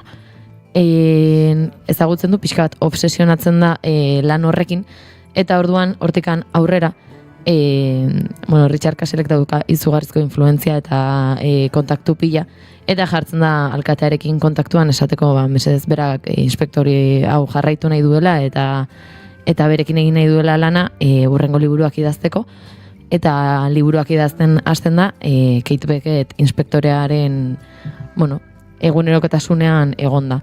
Orduan, kapitulo bakoitzean ikusiko dena da heriotza bat, hilketa bat, eta nola bien artean, hilketa hau, asmatzen duten zein hiltzailea, harrapatzen duten, eta dituzte subtrama pila bat barruan, bai bien arteko harremana hasieran delako, Castle da oso umea den pertsona bat, beti diru auki duena, eta orduan egin nahi zuen guztia egin duena, eta Beckett berekin haser dagoen inspektorean papera duk hasieratik, gerora pixkanaka joaten dira harremana hobetzen, baina badaudere, Becketten lankideak diren bi inspektoreak, beste hainbat pertsonai, Castleen ama zoragarria da, zeda aktoresa izarra izandako ama bat Castleen etxean bizena, orduan Niretzat, nire infantzia izan da, egunerokotasunen jarraitzen dut ikusten, naiz eta kapitulak buruzak izkidan, eta etxean bronka botatzen didaten, badakit ze esan behar duten, badakit zein den hiltzaia, baina alere ikusi egin ditut. Orduan, gauza asko. Comfort serie. Exactamente. June etortzen da, astelenero ona beltzoz jantzita, badauka bere alde ilun hori nahiko agerikoa da, eta orain, karo, txikia zenean, joaten bali bazen etxera eskolatik aterata, hiltzaiei buruzko telesail bat ikustera, bueno, jo zen nahi duzu. Beste batzuk betizu ikusten genuen. Niretzat, nik betizu eta horrelakoak ere ikusten dituen, baina niretzat arratsaldekoa beti zen ikustea Castle, Hawaii 5.0, Encis, eta horrelako... Hawaii 5.0 Bueno, dena hilketak eta krimenak dituzten, lehi orden eta alakoak. Dena krimenak. Gero egia da, Castlek bazeukala gero fondoan, gerora enteratu ginen, bi aktorea protagonistak ez dutela elkarra montatzen, ezin dute elkarrekin egon. Daukate, pantaiaren aurrean izugarrizko kimika polita, ikusten dituzu benetan oso ondo lanean eta oso ondo funtzionatzen duen bikote bat da telebistan, eta ezin zuten elkarrekin egon. Espero zena, baino pixkatuko izago bukatu behar izan zuten telesaia, baien arteko harremanagatik. Buah. Hori izugarria da, nik aitortu behar dizut, nire bizitzako telesaia One Tree Hill dela. Nik behin eta berriz ikusi dut, bizitzari buruz asko ikasi dut telesail horrekin, da niretzat benetan, nire bihotzean lekutxo bat du, eta telesai horretan, bi protagonista, Chad Michael Murray eta Sophia Bush aktoreak ezkondu egin ziren pantaiatik kanpo, ez, bizitza errealean. Eta, Chad Michael Murray, senarrak, adarra jarri zizkion, eta orduan dibortziatu egin ziren, eta gero jarraitu zuten elkarrekin lanean, eta pantaian harreman bat zeukaten, hau da, mutilagunak ziren telesaian, behaien pertsonaiak mutiletan eskala lagun ziren, baina beraiek dibortzio baten erdian zeuden, eta atal batzuetan, pertsonaiak eztabaidatzen ari direnean, ikus dezakezu benetakoa dela. Zegoen beste denboraldietan ere, ezabaiatzen dute edo dana dalakoa, baina ez da amorru hori nabaritzen. Eta bigarren denboraldian nabaritzen da amorruari, eta batzuetan gidoia zaratagoko aserre bat dagoela agerikoa da, beraz. Honetan kontrara, da maitasun handia dago eta ikusten da dena superpolita, eta bai, gerora etzien agontatzen. Nik esan behar dut, gomendatzen detela, ze bada serie bat, ikusi dezakezuna kapitulo bat, bai, ikusten nahi naizelako, batean topatu dut, eta, ea zein den hiltzailea, ze subtramak badaukatea bere garrantzia, baino ez dira izugarrizko garrantzia dutenak, orduan, horrelako telesail guztiak bezala, kapituloak banaka ere ikusi daitezke. Erretratu hau egin du. Zer Imanol? Ez, hemen isili nintzen, zuei oso ondo entzuten eta gustu askoz, baina batean hemen zensuratu egin diate, ze hasi naiz hitzaiten, batean ez zaiten entzuten, esate, isili gobeto. Zer gertatu den, hasi zarela mikrofonoa mugitzen zure alturara jartzeko, eta entzun egite zen eta esan dut, isilara egingo dut mikrofon hori, eta gero itzuliko da bere ahotsa eta non aztu egin zaidan. Ez dezu beharrezko ikusi, nire ahotsa egotzea, eta baina oso ondo egin nintzen entzuten, Bale, oso ondo. Orduan, ze komentatu du Junek? Castle. Eta non dago ikusgai? DVD-in, ez, Disney Plusen. Baitare. Etxe askotan DVD-in. Erretratu bat egin dut, ez zaukat argi. Tira, orain bai mikro aurrean duenez, konta dezala Imanolek, zer gomendatu nahi duen. Gaur kontan ekarri dizuet dokumental bat, ikusi etena Netflixen asteburu hontan. Esango nuke asteburu hontan bertan estrenatu dela, edo ez bada asteburu hontan estrenatu, oain dela gutxi estrenatu da. Izena dula Will and Harper. Denok ezagutzen dugu, Will Ferrell aktorea, Hollywoodeko aktorea, eta dokumental hontan kontatzen du nola bere lagun transak izan duen orain dela denbora urte gutxi aldaketa hau, aldaketa prozesu hau, eta erabakitzen duten biak bidaia bat itea estatu batu guztia rekorritzeko, aldez alde kotxean juteko, eta azken baten kontatzen duna da nola Harperrek urte guzti hauetan aurrin behar izan dion neska sentitze horrekin eta bere gaina aipatzeko beak 60 urte hauzke, 61 eta aldaketa hau esango nuke duela 5 urte erabakizula egitea. Eta pixkat, kontatzen du nola 60 urte guzti hauetan bera kanpora begira mutila bezala erakustezan, baina bea benetan barrutik nola neska sentitzezan. Eta doulu horiek eta nola aurrei beharra izan dion asunto guzti honi. Eta irutzait oso interesgarria alde batetik, ze egia da, bidaia guzti hontan, guk ikusten duguna ikusle bezala da, beraiebik kotxean lasai hitzeiten eta leku ezberdinetan gelditzen eta bar, baina benetan barne ikusten dana da Harperren beldurrak aurre egiteko behar hori, ez? Eta askotan ikusten da sekuentzia batzutan nun berak bakarrik nahi dion aurrin momentu horiei, eta horietako bat izan alda, taberna batera sartu, eta oso oso gizon hetero ambientea daun ingurune batea sartu, eta nola nahi dion beak bakarrik aurrein horri, ez? Garai baten horrek bizkat konfliktua sortze zion bere baitan, eta nola inbeharra izan dion horri aurre. Eta iruditzen oso relato interesgarria. Egia da daukagula Will Ferrellen figura hori oso presente, eta bizkat lausotzen duna, ez? Bere komediak baita hortik eramaten duna, eta bizkat lasaiago ikustera ematen gaituna, baina badaude baita momentu batzutan nun negarrez dauden biak, eta hori, esan deten bezala, dauzketen elkarrizketa batzuk oso interesgarriak eta oso beharrezkoak baita, ez? Nola gaur egun estatu Amerikarren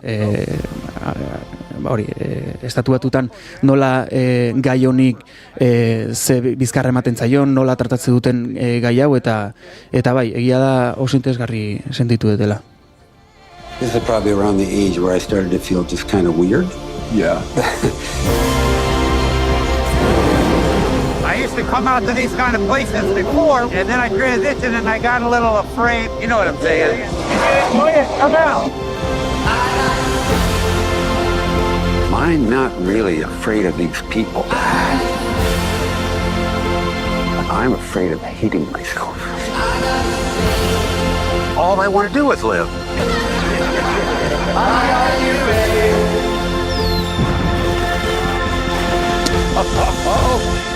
Oh, Dunkin' Donuts. No. We've not done one fun thing. Name one fun thing we've done. Esaldi hori, azkeneko aipatuan Dunkin' Donuts hori ez, baina aurretik aipatu duten esaldi hori irutzait oso potentea, eta bai dokumentalan bertan baita pixua handia daukana, eta itzulita esaten du, benetan ni ez naiz bildur besteei edo kanpotik dauden pertsonaiei, baizik eta ni bildur naiz nere burua gorrotatzeari, ez? Eta irutzaiten esaldi bat superpotentea, eta hori, da esango nuke dokumentalan bukaera alden aipatzen duen esaldi badala, eta izan borobiloso polita egiten dio viaje guztiari. Momentu batean ere traileran entzuten da aipatzen duela, hitz egiteko behar den gauza bakarra galdera bat dela, eta hasteko galdera batekin, eta gaiaren inguruan jakin nahi duenak, galdera bat nahikoa dela benetan konbertsazio bat abierazteko, eta hori ere, irakasgai interesgarria, eta oso itxura ona dauka, Will Ferrell ezagutzen dugu beti bere alderdi komiko horrengatik, eta uste dut horrelako gai bat lantzeko ikuspuntu interesgarria dela hori ez, baita txertatzea humore puntu hori.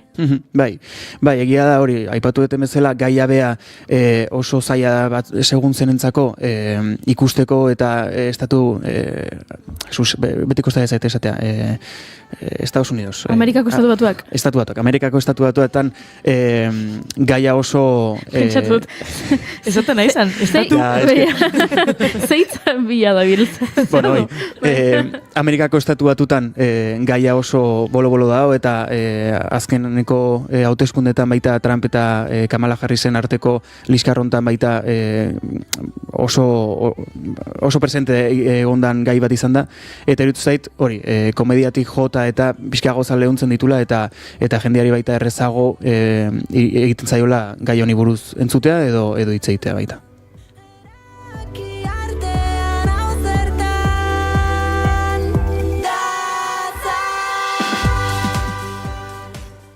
Eta hau esan dugu Netflixen dagoeneko ikusgai. Bai. Oso ondo. Ba, hau bai, june ikasi. Puri-purian dauden ikusentzunezkoak. Zuek ikasi kalitatean ondoan. Oh.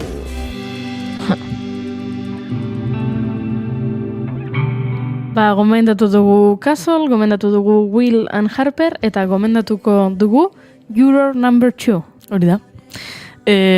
Asteburu hontan pelikula pilo ikusit Kasen Llamas, ikusit Woman of the Hour, Anna Kendrickek zuzendutako pelikulak estongo guan ekala ikusteko, eta pixkat decepcionamenit orduan erabakiet ezitzaitia hortaz, eta hortxe guztia. Eta ostegunean zinea junitzan, eta jurado numero 2, gazteleraz, ikusi nun, Clint Eastwoodek 44 urtekin zuzendu duen pelikula, badaude argazkiak Clint Eastwood kriston bizarrekin nola makurtuta bezala ibiltzen pelikula hori zuzentzen izan bitartean, bastante pasada. Jubilatzeko garaia badauka ya está, osea, para. Nik ez dena ulertzen da nola dan gai pelikulak iteko. Pasada bada. Osea, ja, jubilatu ez jubilatu, baina 34 urtekin indarrak eukitzea proiektu bat aurre emateko, egia da, daukala. Urte asko hauzka, baina baita hauzka kontaktu asko. Eta baliabide asko, bai, ez da. Eta diru asko baita, eta seguro gauzak gehienak ez ditula beak bakarrekingo, eta dauzkala eskupila bat lagunduko diena baino. Hori da, baina bueno, hor da, eta wow. Oso pelikula klasikoa ituzen nola ez dakit erligio asko sartzeuna, justizia dala danan muina. Bueno, pelikula oso ona asko gustatzen zaiten, egia esan. Gogoan eskan ikusteko, pelikula hontan dilema morala da pixka bat lantzeana danan gainetikan, da protagonista bat dago, Justin izenekoa, bere emaztia aurdun dago, eta bueno, olako baten, deitze joe, jurado bezala, jurado popular bezala, juteko juizio batea, momentuan, bueno, nahiko mediatikoa izaten hasikoana, eta beha saiatzea zera baten eskakeatzen, ze justu aitea izan behar da, eta ez da momentua hortako, baino, bueno, lehenengo epaiketan, erabakitzu baietz, osea, bai, inberdula epaile bezala, ez dakala aukera ikan, eta orduan bai, epaiketa hortan jardun berdu. Eta, bueno, lehenengo saio hortan konturatzea, bueno, ez dakit hau spoilerra dan, ze punturarte, trailerrian ikustea orduan, bueno. Zuk aukeratuz, egongo trailerrak ja. Trailerrian dana ikustea, bere sobetu da ez jakitia gauza gehiegi, baina, bueno, esango ez, trailerran ikusta. Hobeto ez zazuen jakin, baina esango izu. Ez da ez zuten entzun nahi, kendu momentu bat, eta mendik 2 minutura voltatu. Hori da. Bueno, epaiketa lehenengo saio hortan, etzakan idea ikan beak zertazan, epaiketa hau. Eta defentsa asteanian esplikatzen zer izan zan gertatu zana, bea konturatu zan, hilketa hortan, bueno, hilketa bada, hilketa hortan involukratuta zehola, bea. Eta, bueno, ez den nahi gehiagia sakondu, baina hori da kontua. Kulpable bat bilatu behar due, bea hor tartean dago, badaki zeinan egia, badaki zeinan justizia, eta gaina bere esku dago, ze bea epaia da. Eta hor ikustia, saio pilo eta ituela, hasiera baten, modu unanime baten nahi zuela akusatuta, ofizialki akusatuta zen pertsona inkulpatu, baina beak etzun nahi ze justizia eta nahi zu, baina aldi berian bea zan. Orduan, oso ondo jorratuta da, osea, oso nik uste nahiko ondo sakontzala gaian, bueno, gero hori, esan bezala oso klasikoa da ikusta justizia, in God we trust, erligioa, Clint Eastwood da. Baina, bueno, oso pelikula ona eta interesgarria, ez detki sakontuko aspare. Spoilerrak egiteko beldurrez. Bale, nola esan dugu izena duela? Jurado numero 2. Eta hau nun dago ikusgai? Zinema eta momendik.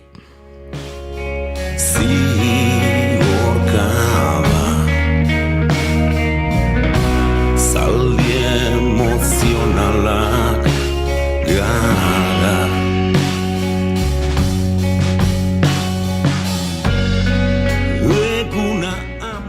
Nik dudan gomendioa pelikula bat da, eta pelikulat baino gehiago fenomeno bat da, ze azaldu nahi dizuet zerari den gertatzen, ze niri ere ulertzea kosta egin zait. Entzun duzue Wicked? Noski. Trailerrak, sareetan trailerrak, elkarrizketak protagonistei, posterrarekin polemikak, denetarik egonda, eta oraindik ez da estreinatu, ostiralean estreinatuko da zinema aretoetan, baina azaldu egin dizuet, ze agian norbaiti piztuko zaio Wicked ikusteko gogoa. Bueno, zer da Wicked? Da, pelikula bat, musikala, magia asko duena, kolore asko dituena, bi protagonista emakume dituena, direla Ariana Grande eta Cynthia Erivo, biak bisorgin dira, elkar ezagutzen dutenak, eta honen inguruko pelikula bat egin dute, baina pelikula baino lehenago liburu bat zegoen. Eta liburuaren ondoren musikal bat Broadwayen. Milioika eta milioika pertsonek ikusi dute. 2023an antzerki musikalak bere 20. urteurrena ospatu zuen. Eta errekor guztiak hautsi omen ditu. Broadwayko historiako 2. ikuskizun ikusiena da, eta jendeak dioenez, erlijio bihurtu dute ikuskizuna. $100,000 gastatzen dituzte, behin eta berriz ikusteko musikala, soinekoak erosteko, protagonisten panpinak erosteko, ez dakit posterrak, liburuak, denetarik. Hada, izugarrizkoa da. Esan dudan bezala, liburu batean oinarrituta dago, Gregory Maguire liburu batean oinarrituta, eta bertan agertzen dira, Elfaba, lotxatia, eta Glinda popularra. Bat, mendebaldeko sorgin gaiztoa bihurtuko dena, eta bestea, iparraldeko sorgin ona. Lotura du Oz magoaren historiarekin, aurretik gertatzen da, Dorothy Ozera iritsi baino lehen, hau da, aurrekari modura edo, eta, bueno, zer du honek hainbesteko arrakasta izateko? Zaldi emozionalak gara.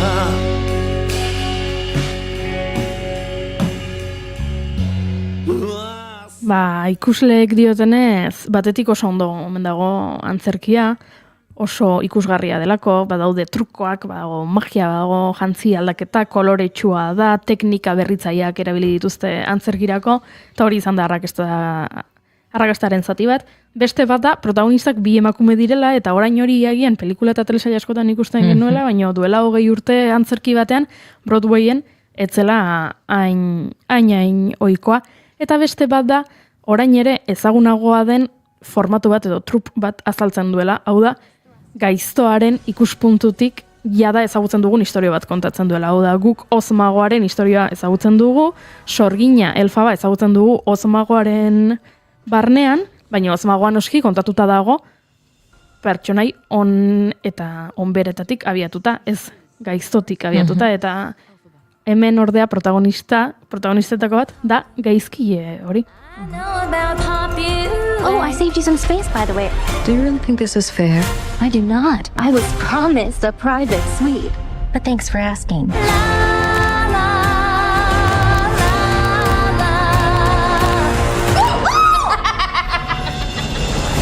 Please, everyone take your seats. In today's Oz, a real sorcerer who possesses true magic has become all too rare. Absolutely remarkable. That was you who made all that happen. How did you do it? I don't know. I've never known. You. Come with me. Of course. Not you. You. You're the one the wizard has been waiting for. Glinda? Ew! I know. It's my granny's. I'd give it away, but I don't hate anyone that much. Hey! You should join us tonight. And don't tell me you have nothing to wear. Because you could wear this. Bueno, entzun dezakezue horrela magia izpiak, Ariana Grande hizketan eta kantuan. She doesn't give a twig when anyone thinks. Kontua da, 2008tik dagoela jendea zai pelikula hau ikusteko. Orduan saldu baitziren liburuaren egile eskubideak telesail edo pelikula bat egiteko, eta ordutik zaleak, esan dituan milioika eta milioika zalauek, zai egon dira, hasiera batean ez zekiten, telesail bat izango zen, pelikula bat izango zen. Bueno, azkenean duela urte batzuk misterio arkitu zen, pelikula bat egingo zutela, are gehiago pelikula bat bizatitan banatutakoa, orain ostiralean lehenengo zatia estreinatuko da, eta datorren urtean okerrez banago bigarrena, eta bueno, baduela bi urte iragarri zuten zeintzuk izango ziren protagonistak. Ze hau izan da, gurean ez da hain ezaguna pelikula eta historia hau, baina Estatu Batuetan bai, eta aktoreentzat zure bizitzako rola, edo zure ibilbide aldatuko duen rola. Hau da, aktore mordo batek egin du castinga pelikula honetan protagonista izateko, ze esan bezala, jata dagoeneko oso ospetsua den historio bat da, eta orduan noski askok nahi zuten ezur mamitu pertsonaia hauek, eta azkenean Ariana Grande eta Cynthia Erivo izan dira, duela uste dut 2 urte jakin genuela hori izango zela, beraz, pentsa, jendea zenbat urtez egon den pelikula hau ikusteko pixkanaka detaileak jasotzen, informazioa, eta, bueno, zer june, zer esan Kasel baino lehenuo. 2008 2009 baino lehen, Baina, bueno, vale. Zer esan edo horrekin? Ez, puripurian. Puripurian dago ostiralean estrenatuko delako. Oso Baina 2008tik.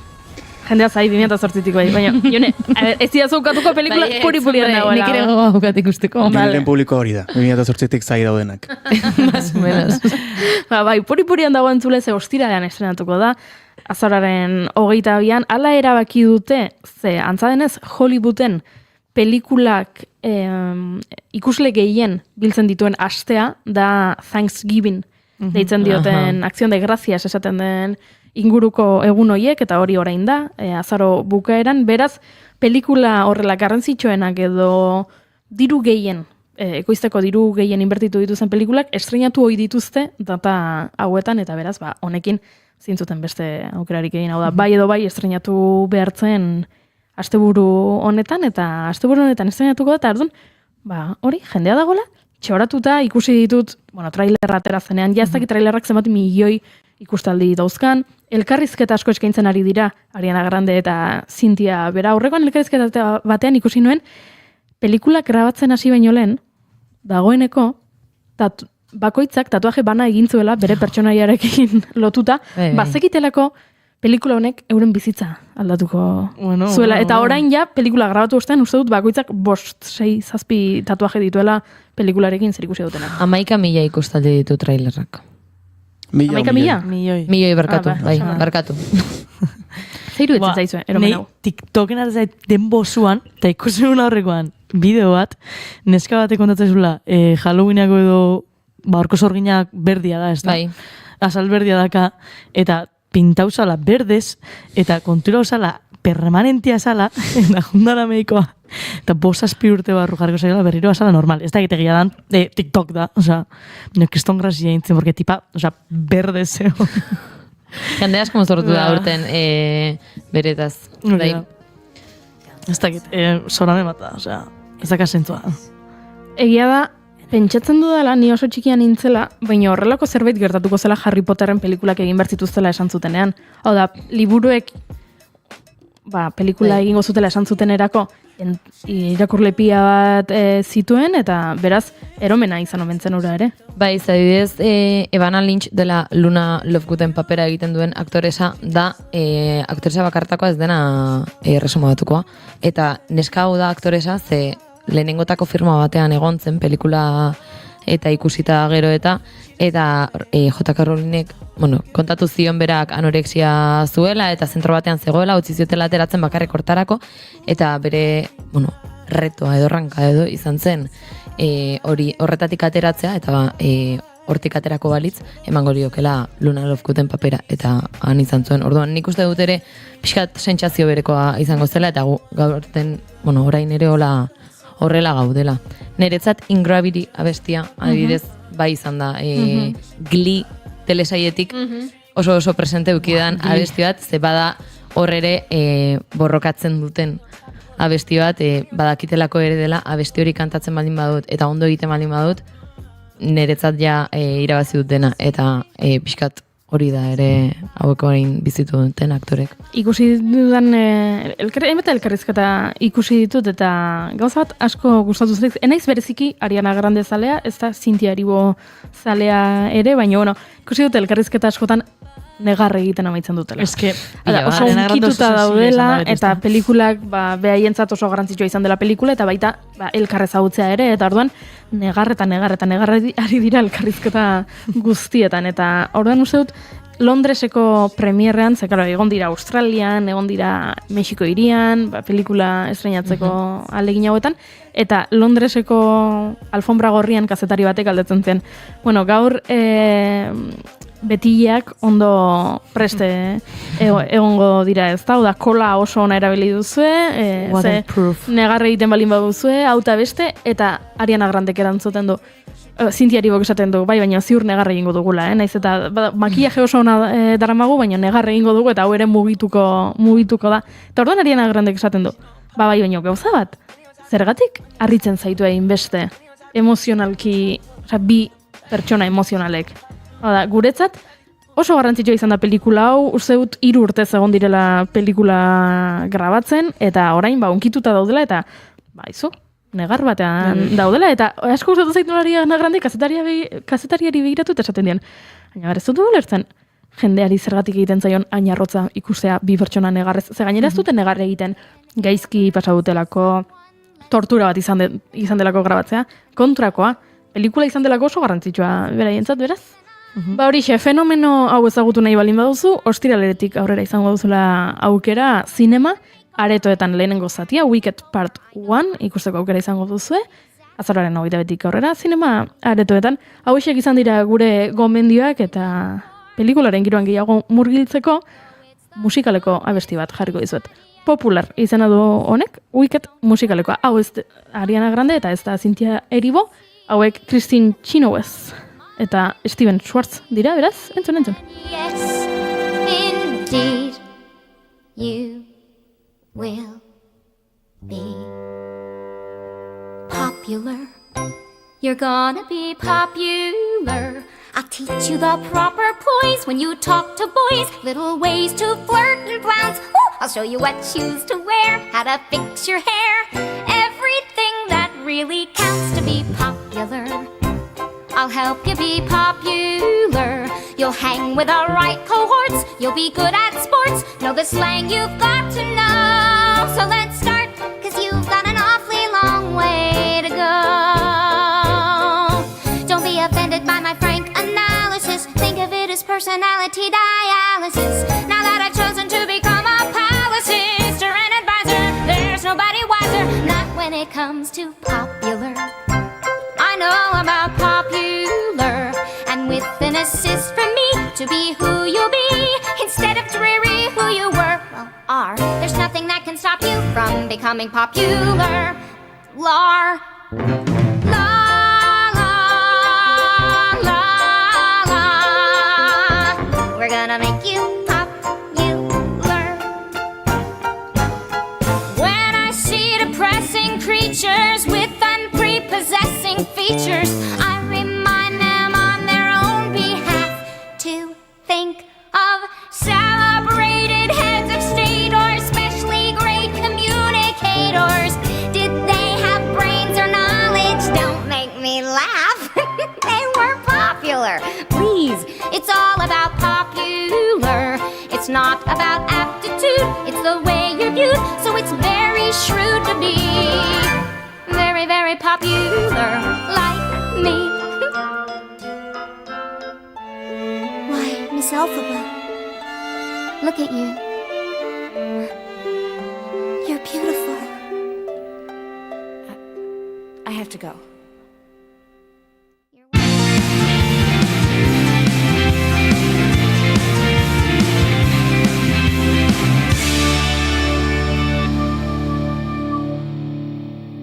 Keep calm and bigarren kafea.